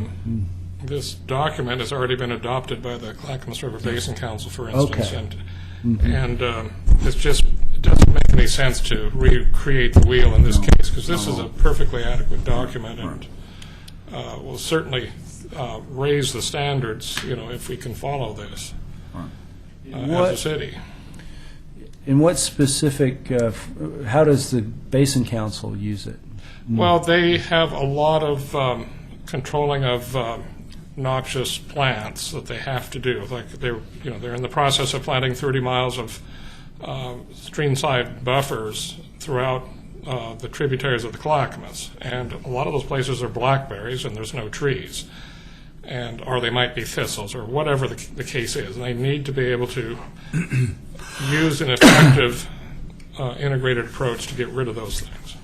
You don't just go out and spray them and hope they don't come back. You need to have a process, because we're talking about going in within a year and putting in plants every few feet to revegetate the entire area, and you can't have competition from blackberries that come back, which they do,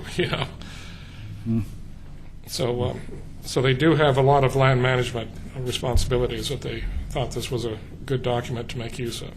And I think the city parks and other departments should be doing the same. Right. Yeah. And the county, I believe Susan said, has adopted this as their guiding practice. Right. Is that true? So it seems like from us, this recommendation to adopt this to the city might either gain interest or I gain think people talking. Yeah, I think there would be a lot of support on the city council for it. Because it's almost a no-brainer. It's either you don't have this sort of thing, or you adopt this one. Right. Yeah, you know what this is, in my mind, just sort of as a housekeeping item, would it benefit the NRC to have a template for an advisory recommendation, so that you're sure that you get a consensus written recommendation to the city commission that goes before them at the meetings? It seems like it's not something we've ever done before, but it'd be a good idea. Go ahead. No, go I ahead. think just as important as a template for that is a timing, because we want to make sure that whatever we generate and forward reaches the policymakers, decision makers before they made the decision. Well, no point forwarding it or going to work on it if we're not timed in sync with how they're making the decisions. Right. And in this case, I don't think there's any active city ongoing anything. No, there's not. They have expressed interest, but there could be cases where that's true. But yeah, if they've already passed a lighting ordinance, then we could give up on the lighting thing. But they haven't. Okay. So, but yeah, I think that's a good idea. That I agree. and get things so that they look formal and concrete. So how do we do that? Which one is Well, it? it's just really be like a Word template which you would sign. Fill of in the chair appropriate. and acknowledged by the officers, I think.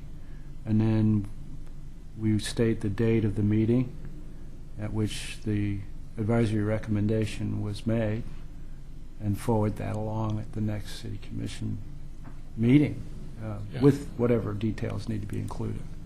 I think what's important with that form, though, is to have a section for comments, because you can support, the overall intent of whatever you're supporting, but we might have specialized knowledge or experience that, while you're doing this and here now, please take this into account, whatever it happens You're talking about a to little be. testimony section. Yeah, Why well, is not even this? so much testimony, just kind of like, in addition to recommendation, just some comments, something like, please, as you're implementing this, take into account or contact soil and water if it happens to be something in their area. It's just, not to make it just blank, we support what you're doing blank, but leave it for room for some kind of qualitative comment. Background. You know what? I think it needs an executive summary from us, executive summary that says this is what this is about. It just has these elements, because this is 50 pages. Yeah. Yeah, No. and we feel it is strong because of the reasons that, Bob, you're alluding to. Well, just like if you took trying to make a recommendation for the whole thing dealing with the island removal and the peninsula protection, there's no way everybody's going to sign off and just check a box, we support this decision, No, I think without, if you see the format for the staff report, it could follow that format potentially. I don't But- think we want to overcomplicate it Right, keep it simple. and get bogged down in wordsmithing some long article when we just basically want to say this is a well-crafted IPM document. We support it. We encourage you to use it. I don't think we really need to say anything more than that. Yeah, in this case, that's quite true. 'Cause, Well, does this have a summary page as to what IPM is? I didn't quite see that, but maybe it did. Maybe it I don't know did. if it does. Well, I'm just Well, thinking. it starts out with a description of what it is, Okay. what the goal is, the goal of All integrated right. pest management. Then is. that's probably adequate right there. Just background and purpose. And Yeah, there you issue. go. Yeah. Pull a few things from there, that's fine, sure. They- Right. I'm, Sorry. I'm sure that they could have the actual document if they wanted. So, Yeah. Well, seeing that there's general consensus for that, I'll draft up the recommendation Wonderful. and then just send it to Brian or send it to you all for final Yeah. review. okay. We don't Sounds wonderful. Good. we don't need to meet again on that. Okay. I don't think. Okay. Anything else on this item? So it sounds like we wanted to table the lighting ordinance discussion? Yeah. I think so. All right. So on to the Heritage Tree Code amendments. I'm just briefly going to say what it was that drove my initial work this weekend on those amendments. I looked over Richard's and Brian's edits from June 2012, and I tried to incorporate all of those. I didn't get to everything. For example, I didn't get to the issue of the definition of a grove yet. We still need to work on that for definition of a stand of trees. What I tried to do was to clarify the review criteria, and also, and I know that Richard has already commented on this, assure that if a nomination is for an entire group of trees, that there be adequate information inside that nomination. And the way that I initially proposed that would be that each tree within the grove be individually evaluated and submitted on a different form.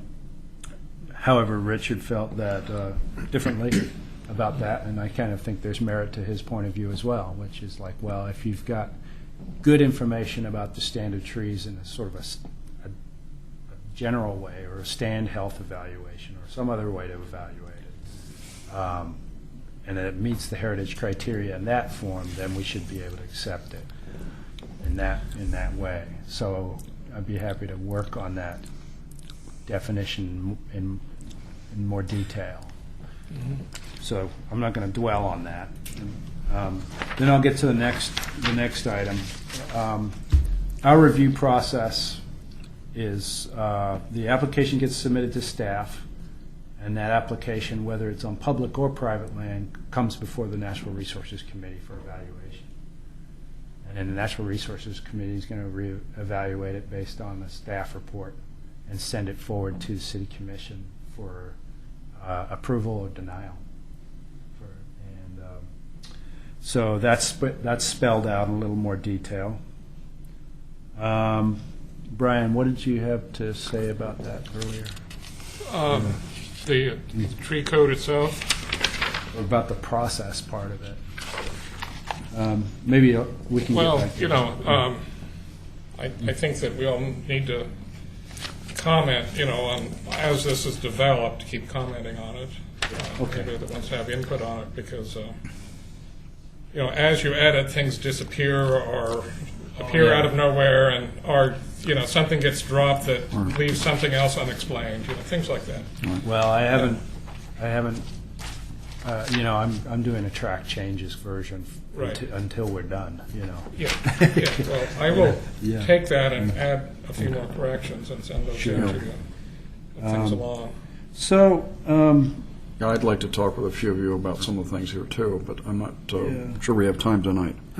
In an attempt to satisfy what it is that we're trying to designate, the intent of this code was to, in my mind, celebrate heritage trees individually or groves collectively that have heritage status. And to that end, I separated out, in the criteria section, I separated out the original criteria into two sets of criteria. Heritage criteria, which follows the state heritage classification that Eric had talked about at the previous meeting. And those are that the first one, that the tree or group of trees is associated with events that have made a significant contribution to the broad pattern of Oregon City's history. And you have "and" after that on this draft. Oh, I do? Yes. Or history, or excuse me. Or, yeah. Or what does it? Or what does "or" mean? Well, in order to meet the heritage criteria, it needs to meet at least one of these. Oh, I see. So you're Yeah. referring to the next. Well, yeah. I see Yeah. what you're doing. Okay. So at least one of these must be met for it to meet the heritage criteria. Okay. And then the next set of criteria is the site and condition criteria. And my proposition here is that all of these criteria should be satisfied. E, that an arborist has made a determination that the tree is not irreparably damaged, diseased, hazardous, or unsafe, or is willing to treat it, the owner is willing to treat it. F, the property owner consents to the designation and agrees to sign a protective covenant. And G, that the subject property on which the tree or trees is located is not the subject of a submitted or approved land use application that is binding. And the reason for this criterion is because under Oregon land use law, you can't change the goalposts once you've submitted an application for approval. In other words, you can't impose an ordinance or something on a land use application that introduces new sets of criteria into the mix. What if the developer and landowner agreed to the designation, though. Well, if they agreed to the designation during the process, I guess they could, but it would be up to them. But essentially, the day you pay your fee and submit your land use application sets the review criteria. Yeah. And then let's assume that it's gone through the review process and it has an application that's been approved, and that land use application is good for 2 years with a 1-year extension. And within that time, the applicant has to build the project. So any conditions of approval that are attached to that application are binding as well. And you can't monkey with conditions of approval after the fact as well. So that's kind of what that criterion was meant to clarify. Yeah, but if a heritage tree was on the site before it was... Before submitting, then it's you're binding. fine, it's already there. There's a covenant on it. Yeah. There's a prior decision. Yeah. Mhm. Yeah. Certainly. Yeah. Now, the covenant language that will be recorded for a heritage tree has separate language that says if the tree is diseased or dying or hazardous, and there's no way to save it, then the covenant is extinguished based upon public review of that situation. So. One of the things I commented on is that there should be some reference to, it should not be an invasive species. Right. And I could find some excellent examples of There was some invasive examples species of that? at the sewer plant, the new sewer plant. There's some huge tree of heaven, biggest ones I've ever seen. Ailanthus, yeah. And they're a special problem in Oregon City because they like shallow, dry soils, which we have lots of here. Yeah, well, I don't think we would ever. Well, I've got a recommend question that though. one. Mhm. I mean, the pioneers, came across and they brought a That's lot right. of plants That's right. with them. That's If what you they do. had, an invasive species that Locusts, was black 120 or locusts, 30 years old that played some kind of role which wasn't native to the area. Well, that's a good point. Because you're talking about heritage. That's exactly true. Absolutely There's true. competing ways of evaluating trees here. Yeah. And in general, we wouldn't want to encourage invasives, but there could be some special situation where we'd say, what the heck, Yeah, I think that been here there's 200 years, think or there's- whatever. there's plants on the nuisance plant list for a reason, and Yeah. if they're on that list, I think it's a no-brainer. They shouldn't be designated as a heritage tree. Mm-hmm. And, some of them, like Norway maple, it's been banned in 2 states so far. And I didn't used to think it was a big problem here until I started looking in the parks in Oregon City, because there's places where there's a lot of them in Oregon City. What does this ordinance do now if a tree has some significant cavity values that are for nesting purposes? What does this do for that or not do for that? I don't Well- think it's mentioned. Pardon? I don't think it's mentioned. Well, that's a question for the committee because what Jerry's saying is that we should be using ecological value as one of the criteria for a heritage designation. Richard feels differently about that. He doesn't think it should be part of the criteria at all. So that you distinguish clearly between a natural resource value and a heritage value. So it's up to you guys. I would Yeah. make the comment that I think grove should be eliminated from it. It should just be a tree by tree basis. And my reasoning for that is we've been working on this for a year, and I don't think we're really any closer now than we were a year ago. And so I feel like we need to just simplify the process, focus on what is the intent of this, which to me I believe is to celebrate and educate about trees.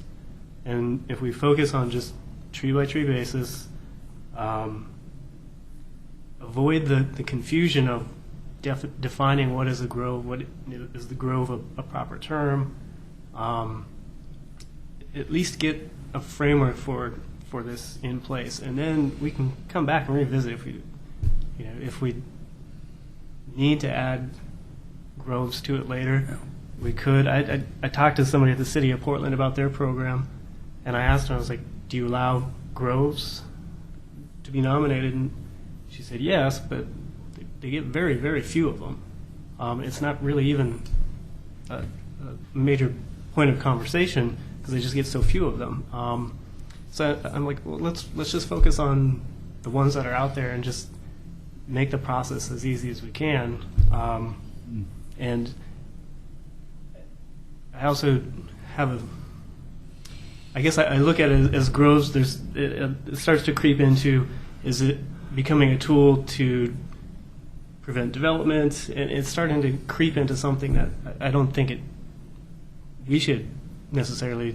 I wasn't be involved speaking in. about groves. I was speaking about ecological values within trees. If because an arborist is going to say, if there's defect, he's going to declare the tree defective.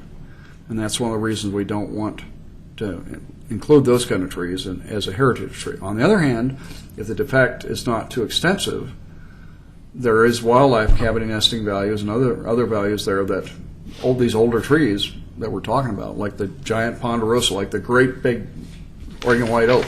This is what's her name's property up here. They have those characteristics right now.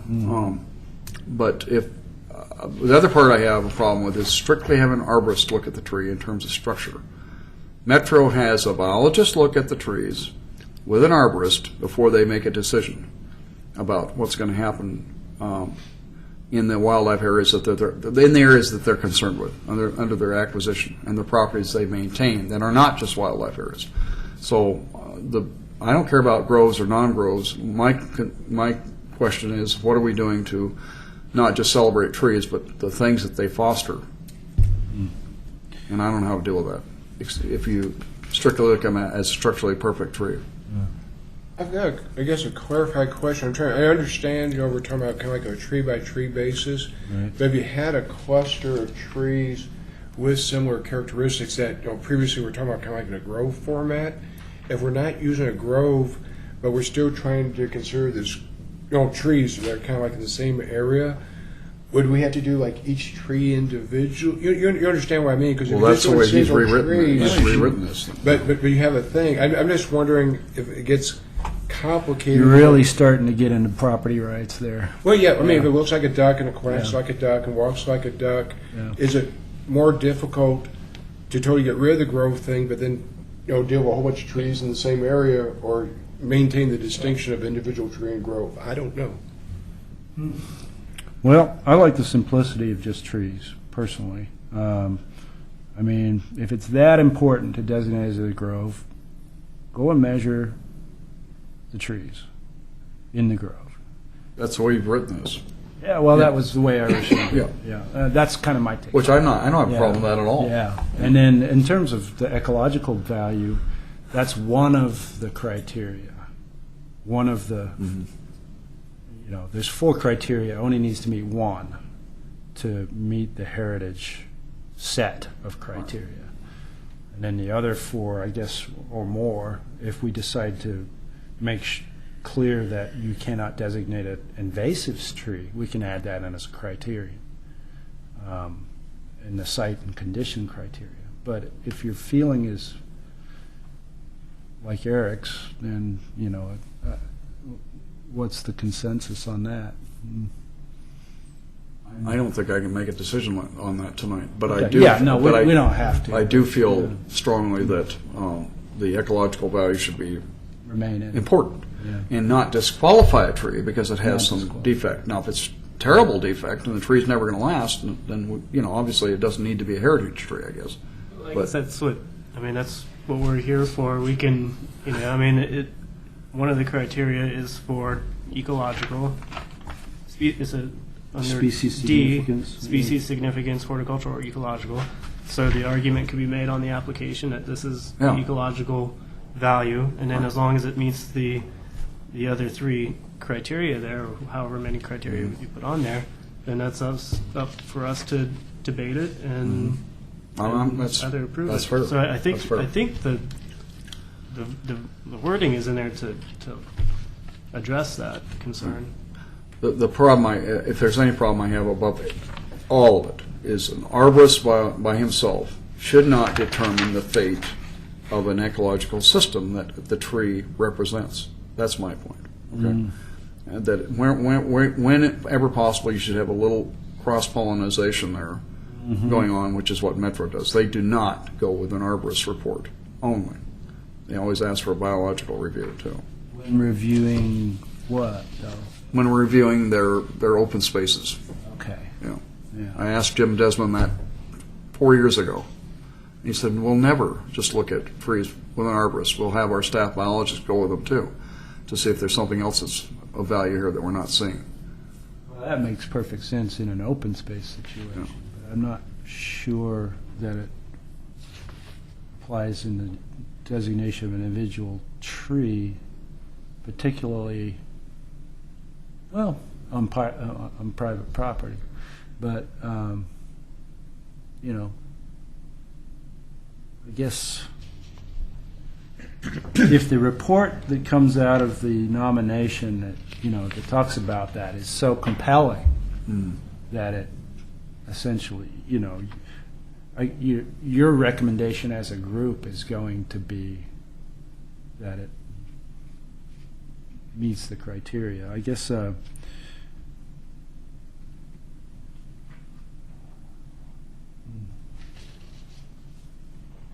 you okay with the site and condition criteria all having to be met, or do you feel they need to be scaled back? My feeling is, for simplicity of process and administration, they all should be met. I agree with that, and I think the arborist component is important in an urban context, just because there is I think that's what it's saying, is just that it's not a risk to Public health, safety, and welfare. exactly. That's basically what that is. Yeah. In which case, then we're in the unfortunate position. It may be a great ecological value tree, but if there is a risk that it's going to damage property or health, then you have to make a determination of what has higher precedence on that. Well, maybe just a component could be added to that every effort will be made to review the tree's biological value in this process. There are arborists that are trained to look at those things too. They're not all just looking at structure. I just feel like it needs to be stated more strongly at some point. I don't have any problem with that. I don't have any problem with the individual tree approach you took here, particularly. I don't have a problem with that. I think it's a better document. We were all being asked to look at an outcrop of trees on a bluff of rock, and it was interesting to do, but I got poison oak, and so did he. So, Oh, no. Well, I think maybe the language in the covenant should, I know you haven't seen the covenant that we record for these yet, because it's a legal document that we have to, it's finalized, but we have to actually get them signed. So I think that if once you see that language, it should satisfy you with respect to the burden of proof on the owner to show that, they've made every effort before the tree is going to be removed. There's some, I can't remember the language, but it's in there. Yeah. But, okay, I hear you.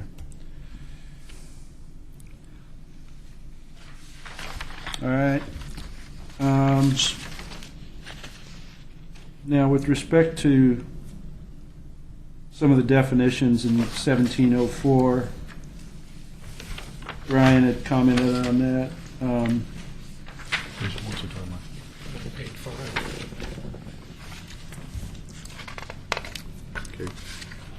Should provide definitions to any arborist or consultant used by the city in determining hazard trees. I fully agree with that. I've got a question, and I'm thinking about, we get like really rain saturation events, sometimes followed up by wind, and sometimes trees come down that nobody really thought were at risk just because of, thin root structures and stuff like that. Is there any way to say you were kind of like immediate risk or predict? I'm just trying to think, because any tree due to the law of gravity is at risk of falling down. Every tree on Earth is going to fall over sometime. Right, and so I guess what I'm trying to do is figure Not out the petrified forest. some way to qualify it in a way Some of those that, are flat. obviously the city, Is this? has interest trying to protect Those civil red is liability, taken but out. somehow you want to be able to talk about risk in a My way. comments and editorials are Reasonable. along the side, if you can, if you can read that.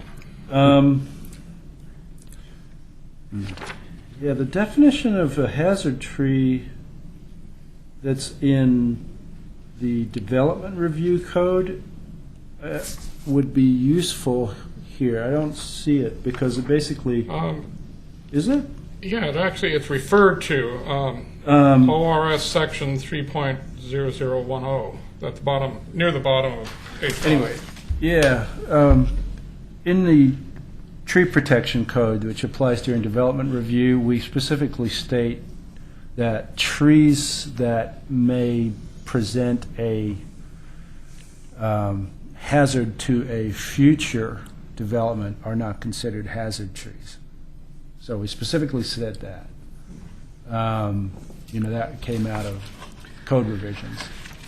And I believe that's in the definitions section as well. Imminent hazard trees defined as something that's fallen into the right-of-way or will fall onto public property or private property where a target exists that can't be moved. It's very specifically defined and needs to be removed immediately. Doesn't change the fact that after the fact you may have to come back and replace it, but the mitigation ratio for a hazardous tree is usually one tree for one tree. For a heritage tree, it's going to be a little bit different, I assume. All right, so All these red areas. we'll come back with another set of edits at the next meeting Are you sure? on that one. I think it's just the reverse. Final item I have is a series of short updates. In case of this. So, Are those time sensitive? no, none of them are time sensitive. There's information in there about the, sorry, one moment. You want to, I'll just mention what they are. Might actually be what's added. We're confused. Okay, Everything in red is not deleted necessarily, is it? that's new. That's new. That's new. Okay. And everything underlined in red is what? That's new. That's new. Yeah. Okay. New language. All right. Thank you. It helps a lot. Thank you. Okay, yeah. So Union Pacific Bridge erosion, update on that is we have made repeated efforts to contact Union Pacific. And their bridge inspector gets back into the office on January 11th. So hopefully we'll hear back from them soon. But we've stressed to them that we're concerned about the impact of the bridge and any debris that might result as a consequence of failure affecting multiple jurisdictions. Public Works, sorry? David Frazier, Yeah. we gave a memo to Brian and I, to him about this because it hadn't really been a Natural Resource Committee issue yet, 2 months ago.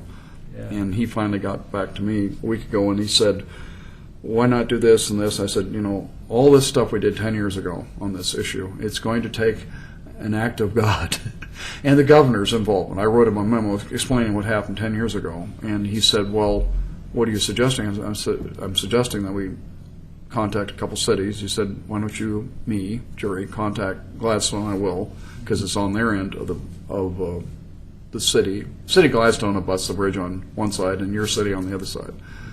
And he said he would try to talk to John more about it. I know that he has done that. This is 5 days ago. But if the bridge inspector does not respond, something's going to happen. And it could happen this year. Yeah, we may be lucky this year, but if there was a major flood, there would be a real danger of that. Yeah. In the email chain that I gave you a copy of, some of the best information we got came from Metro's open space person, because the first thing they were trying to do was identify ownership of it. Right. And Metro knew a lot more about it than just about anybody we talked to, because they were looking at it as a potential trail connection All right.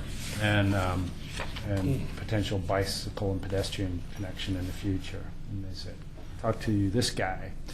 So that's another reason why it would be a good project to stabilize. Clearly, there's Right. concerns about liability Right. associated with public use of that, but Metro is very, very well versed in liability. Well, thank you for following through on it. Oh, sure. This is a 1,000-ton bridge, you guys. This is Yeah, I huge. know. It's steel. It's not going to fall apart when it hits Apparently, the... they shotcreted the base of it, but Yeah. the erosion is lower than that. So Yeah, yeah. Because of the dams, there's so much less gravel coming down that it's down cut probably 7 feet easy. Yeah. And so the base of the column is way above the river level now. It was probably perfectly adequate at the time, whenever that was put in, which is a long, long time ago, 100 years probably. But now you can... I have a newer picture where the water level was just below the base of it, and you can see the river underneath the pillar. And you could in put the your... picture. You could probably put your a measuring tape back in there 10 feet now, can't you? It was about 6-7 feet. Okay. Yeah, further than you could reach with your hand. But people were going in there, and there was an especially big river rock, and somebody reaches in and drags it out. You can see that in my pictures, too. Yeah, it's like... So what's actually, I mean, Well, it's still buried on the uphill side. okay. And it's just the massive nature of it, and the fact that it's hooked onto the other side, which isn't undercut. That's all that's keeping it up. But if it, kept going further and further underneath, eventually it'll drop down at least. And of course, it's going to happen during a major flood when it does happen. In 2002, the governor declared an emergency. They were told to come down and do something. They did not. Talking about Union Pacific or whoever owned it then. And they were billed, ultimately, when people were in emergency mode in November as the river was rising, blasting underneath the bridge with gunite to stop it from being further weakened. That's, 12 years ago, 11 years ago this fall. So. Yeah, so it's the gunite is completely undercut, and it's almost might as well have not done it at this point. It's going to be interesting to see if the PGE requirement to dump gravel in the river makes a difference there. They haven't started that yet, but they will be in the near future. Can they just dump the gravel right there? River Mill Dam is where it's going to go in, but they're going to dump it there and wait for a big flood to move it down the river. So it's going to take years for anything to show up. But I'm sure that those dams are part of the reason we have so much undercutting and down dropping of the stream surface. The South Fork Water had built a new water intake because the older one was getting too high above the river. So. Well, I feel like we're closing in on them. Yeah. So, anyway, hopefully Yeah, that's good. we'll get in touch with them soon. Next item is a copy of your webpage from Public Works, which talks about the national pollutant discharge permit that the city has. Gail Johnson in Public Works is the point person for the yearly updates to this permit that we've been doing. I've got a lot of information on it. Everything from stream shading, numbers of trees planted by project this year, etc. And I could talk, for an hour about this process. But the copy of the web page is here. On the web. There's a copy of our current stormwater management plan, our TMDL implementation plan, which is our total maximum daily load plan. Copy of the Oregon City watershed assessment, and the engineering firm that is helping the city do these updates every year is Brown and Caldwell. And we're getting better at documentation each year. So they basically start the process by sending us a big spreadsheet and saying, you need to fill in all of these items. And it goes out to all the department heads and trickles down, and we have a deadline that we have to report back on. So that's a very brief synopsis of what we've done this year. I believe we submitted it back to the state in December, and we're one of 13 co-permittees on this Clackamas County permit. So. With respect to the stormwater and low-impact development standards, is a very brief web page that Public Works has. They haven't updated it in a while. But Bob Cullison, who's our retired engineering manager, had been heading up that process, and we're in the process of transferring this project over to a newly hired city engineer. Once we hire a new city engineer, we haven't hired one yet. John Lewis is our Public Works director, but they just were. Oh, so he's not your city engineer? Not anymore, no. Adam Crafts is acting city engineer, and he's a consulting engineer that works in this department. And when we finally do select a city engineer, because we finished interviews this week, they would head up the stormwater and low impact development updates, and most likely that will be through coordination with Clackamas County. South End Concept Plan, which is taking up most of my time. We're at the first stage of public involvement for this process. Bob's on the community advisory team, and how would you say it's going so far? I was really impressed by the open house, the attendance at the open house.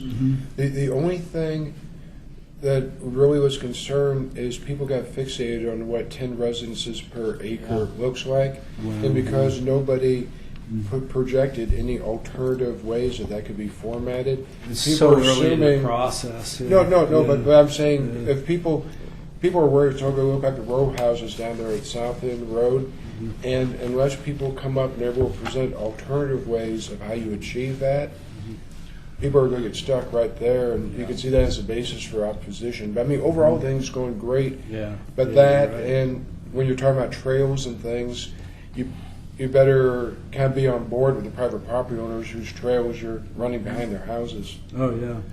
Yeah, it's a concept plan. It's big picture. It doesn't do that kind of detail work. And you're absolutely right. Visualizing future density, people get one idea in their mind. You know. The next step in the process will be, where should density go and where shouldn't it go? And, Even how else it could look. How can How you, can it look? Yeah, Yeah. exactly. And they've got an urban designer on that team. As Lawrence Kamara is going to be really, really good at helping people look at different options that way. So, well, overall, I think it's going really good. I have That's a where we're at. real quick question.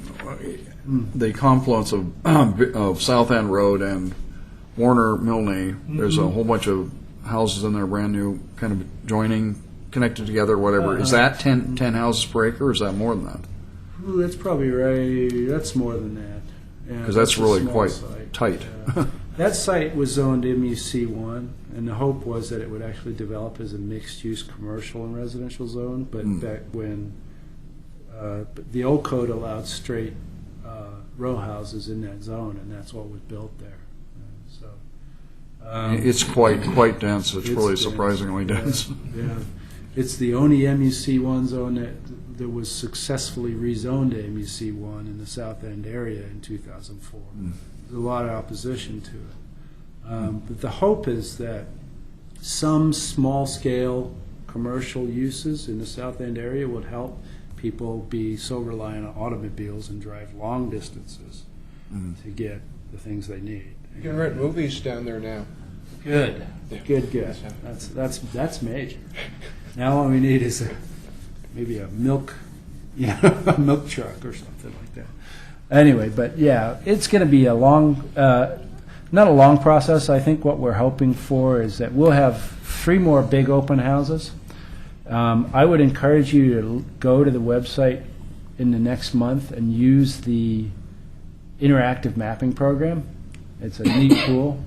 It's a very simple interface, and it allows people who won't be able to come to a meeting to actually give their comments geographically and say, this is an area that's important to me. I think this area needs a grocery store or a coffee shop, or this grove of trees is important, or this is a traffic problem.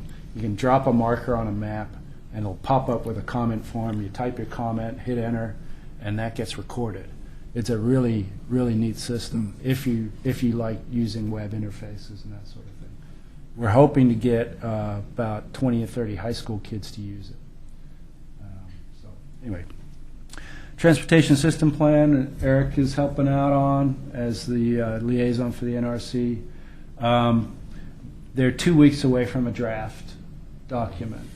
So we're gearing up to start the legislative process, formal public hearings for adoption. What they've done to date is each stage of the process, they've developed a technical memorandum, and that essentially is a chapter in the Transportation System Plan. So right now they're amalgamating, scrunching together all the technical memoranda that they produced, and they're going to come up with a draft document in the next 2 weeks.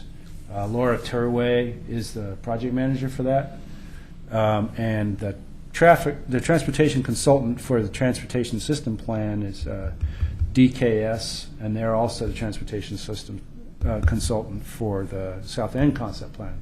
So we've got some good dovetailing going on, and the right kind of studies are going on at the same time for both of those. It's a pretty important document because it defines what Oregon City's transportation system is going to look like over the next 10 years, and it will have a set of Green Street standards as well, which will be an option for developers who want to do a lower impact street.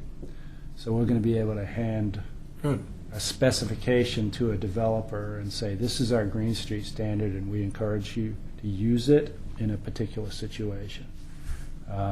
Do they have an incentive, greater density or something, if they do the green streets? Well, that's going to have to come out of this. Are we going to give people reductions in their stormwater assessment fee?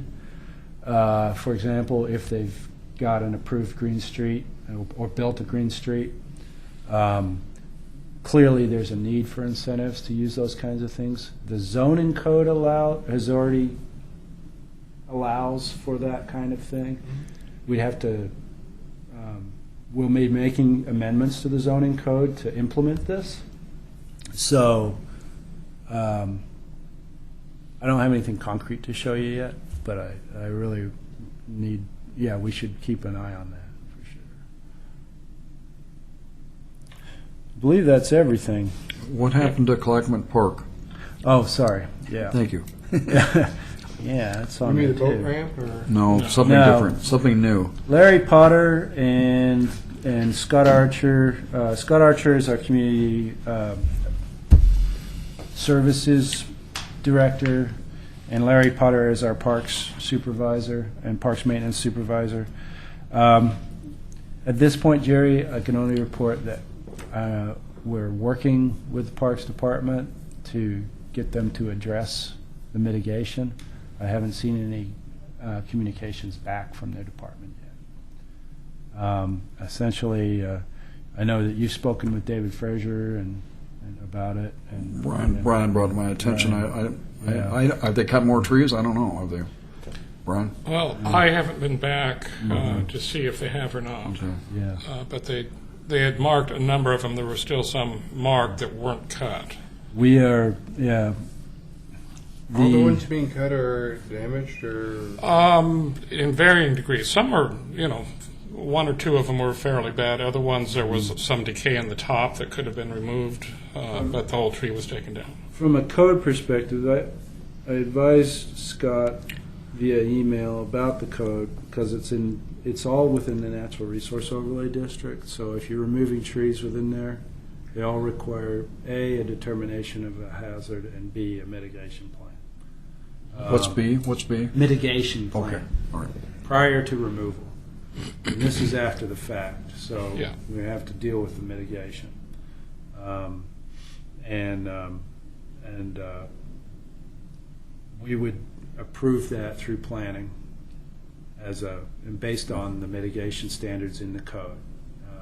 And Larry separately is submitting for a kiosk through site plan and design review, which is requiring a concurrent natural resource overlay application. So he's familiar with the code now, which is a big step in the right direction.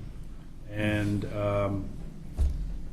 I'm going to address the mitigation standard as an additional mitigation area as part of that application, I think.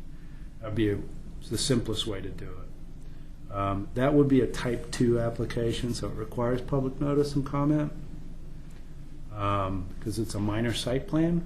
So all minor site plans are type 2 application, means it has to be noticed within 300 feet, and it has the potential to affect the natural resources overlay district. So we have to bring the application to you to see the findings. To us? Yeah, because it's within your bylaws to review Okay. natural resource overlay district applications. Pete, on That's mit- about sorry. on the mitigation, would there be a preference to do the mitigation in the same area where the trees were cut? Because if you outsource Where the it makes the mitigation somewhere- most improvement to a functional value of the resource on the site is the priority Okay. that's written into the code. So that's going to be have It's, to be spelled out. yeah, what is the replacement numbers when you're taking out There's a large table. trees? Yeah, it's like 10 trees or 8 trees, something like that. Per tree, it's a number of trees and shrubs. So, and they all have to be native. I assume it takes into account the area is regularly flooded, so the species selection and everything. Yeah, it'll need to be take that into account. And then on top of that, there's a monitoring requirement of 5 years, after which there needs to be at least 80% establishment, and then replacement in kind if it's not at 80%, and there's an annual reporting requirement. So each year you have a photo, you have to take a photo, and you have to document how it's doing. And then at the end of the 5 years, if you're at the 80%, you're good, you're done. Is this the first time you've seen a formal approach to working with you as they're removing trees in Clackamas Park? Do you remember any previous times that they've come to you, or you've asked them to come to you? In terms of land use applications, this kiosk minor site plan is the first formal Okay. site plan. In relation to the tree issue? But with respect to the tree issue, it's always been rather informal. All right. Well, Brian and I looked at this, and the issue that triggered concern, I think, was there's 8 or 9 cottonwoods that are very large. We know cottonwoods are difficult. But then there was ash trees, 129-year-old ash tree with a little bit of defect in the upper section, and I don't quite understand why that went away because they're very durable. And the other part was, if we're going to take them down, if they have to come down, is there some value in leaving a low snag? And when I first talked to you, Pete, because you're a liaison, then I talked to Larry to get his input, and I have his concerns. I understand his concerns about cottonwoods. But the question was, can we create some low snags or some other values? And he's now reassessing whether snags, he told me, should be left anywhere because they will deteriorate. I said, well, yes, it depends on where they fall, whether there's targets there that might be an issue or not.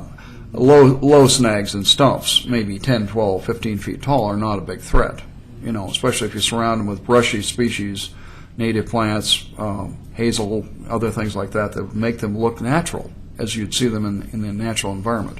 So I'm not sure I got very far with that one, but that's something I think our committee, my question was to him, would he be willing to work with our committee or any one of us to look at some other ideas to make these things more tolerable if they have to be removed, but not totally. And I don't know what the answer was. I didn't. Yeah, I mean, I can't speak for Larry. Right. So, but at the same time, as far as the code, the overlay zone code goes, if there are allowances for certain types of exemptions from the code, Yeah. when a document it has it isn't Yes. is there, but that's something where you've got a hazard, you got to deal with it, but you've got to get some level of review and mitigation Right. for it as well. right. And that's why it's been informal, because those are exempt uses. But that doesn't mean that you ignore the communication with the planning department. You actually document the communication, and then you say, oh, and by the way, we're replanting such and such in this location. And, not every action to remove a tree has to be reviewed at a type 2 level, because that's just not going to work. But what I'm hoping that we get out of this is just a better format for communication with the parks guys, and a better awareness of the Natural Resource Overlay District. Okay. Yeah, did you happen to know if they are still following the practice of having an arborist who is also a tree remover do the whole job, basically? I don't know who they're using it for. Yeah, well, the previous time they cut trees, they hired someone to evaluate them and then the same guy to take them out, which it seems to me is a conflict of interest. I told the parks that at one of the meetings, and I just don't know if they understood or not. So, For future agenda items, have we had a meeting with PrAC yet, a joint meeting? Seems like it'd be valuable to do that. Just to kind of get a feeling we whether. should.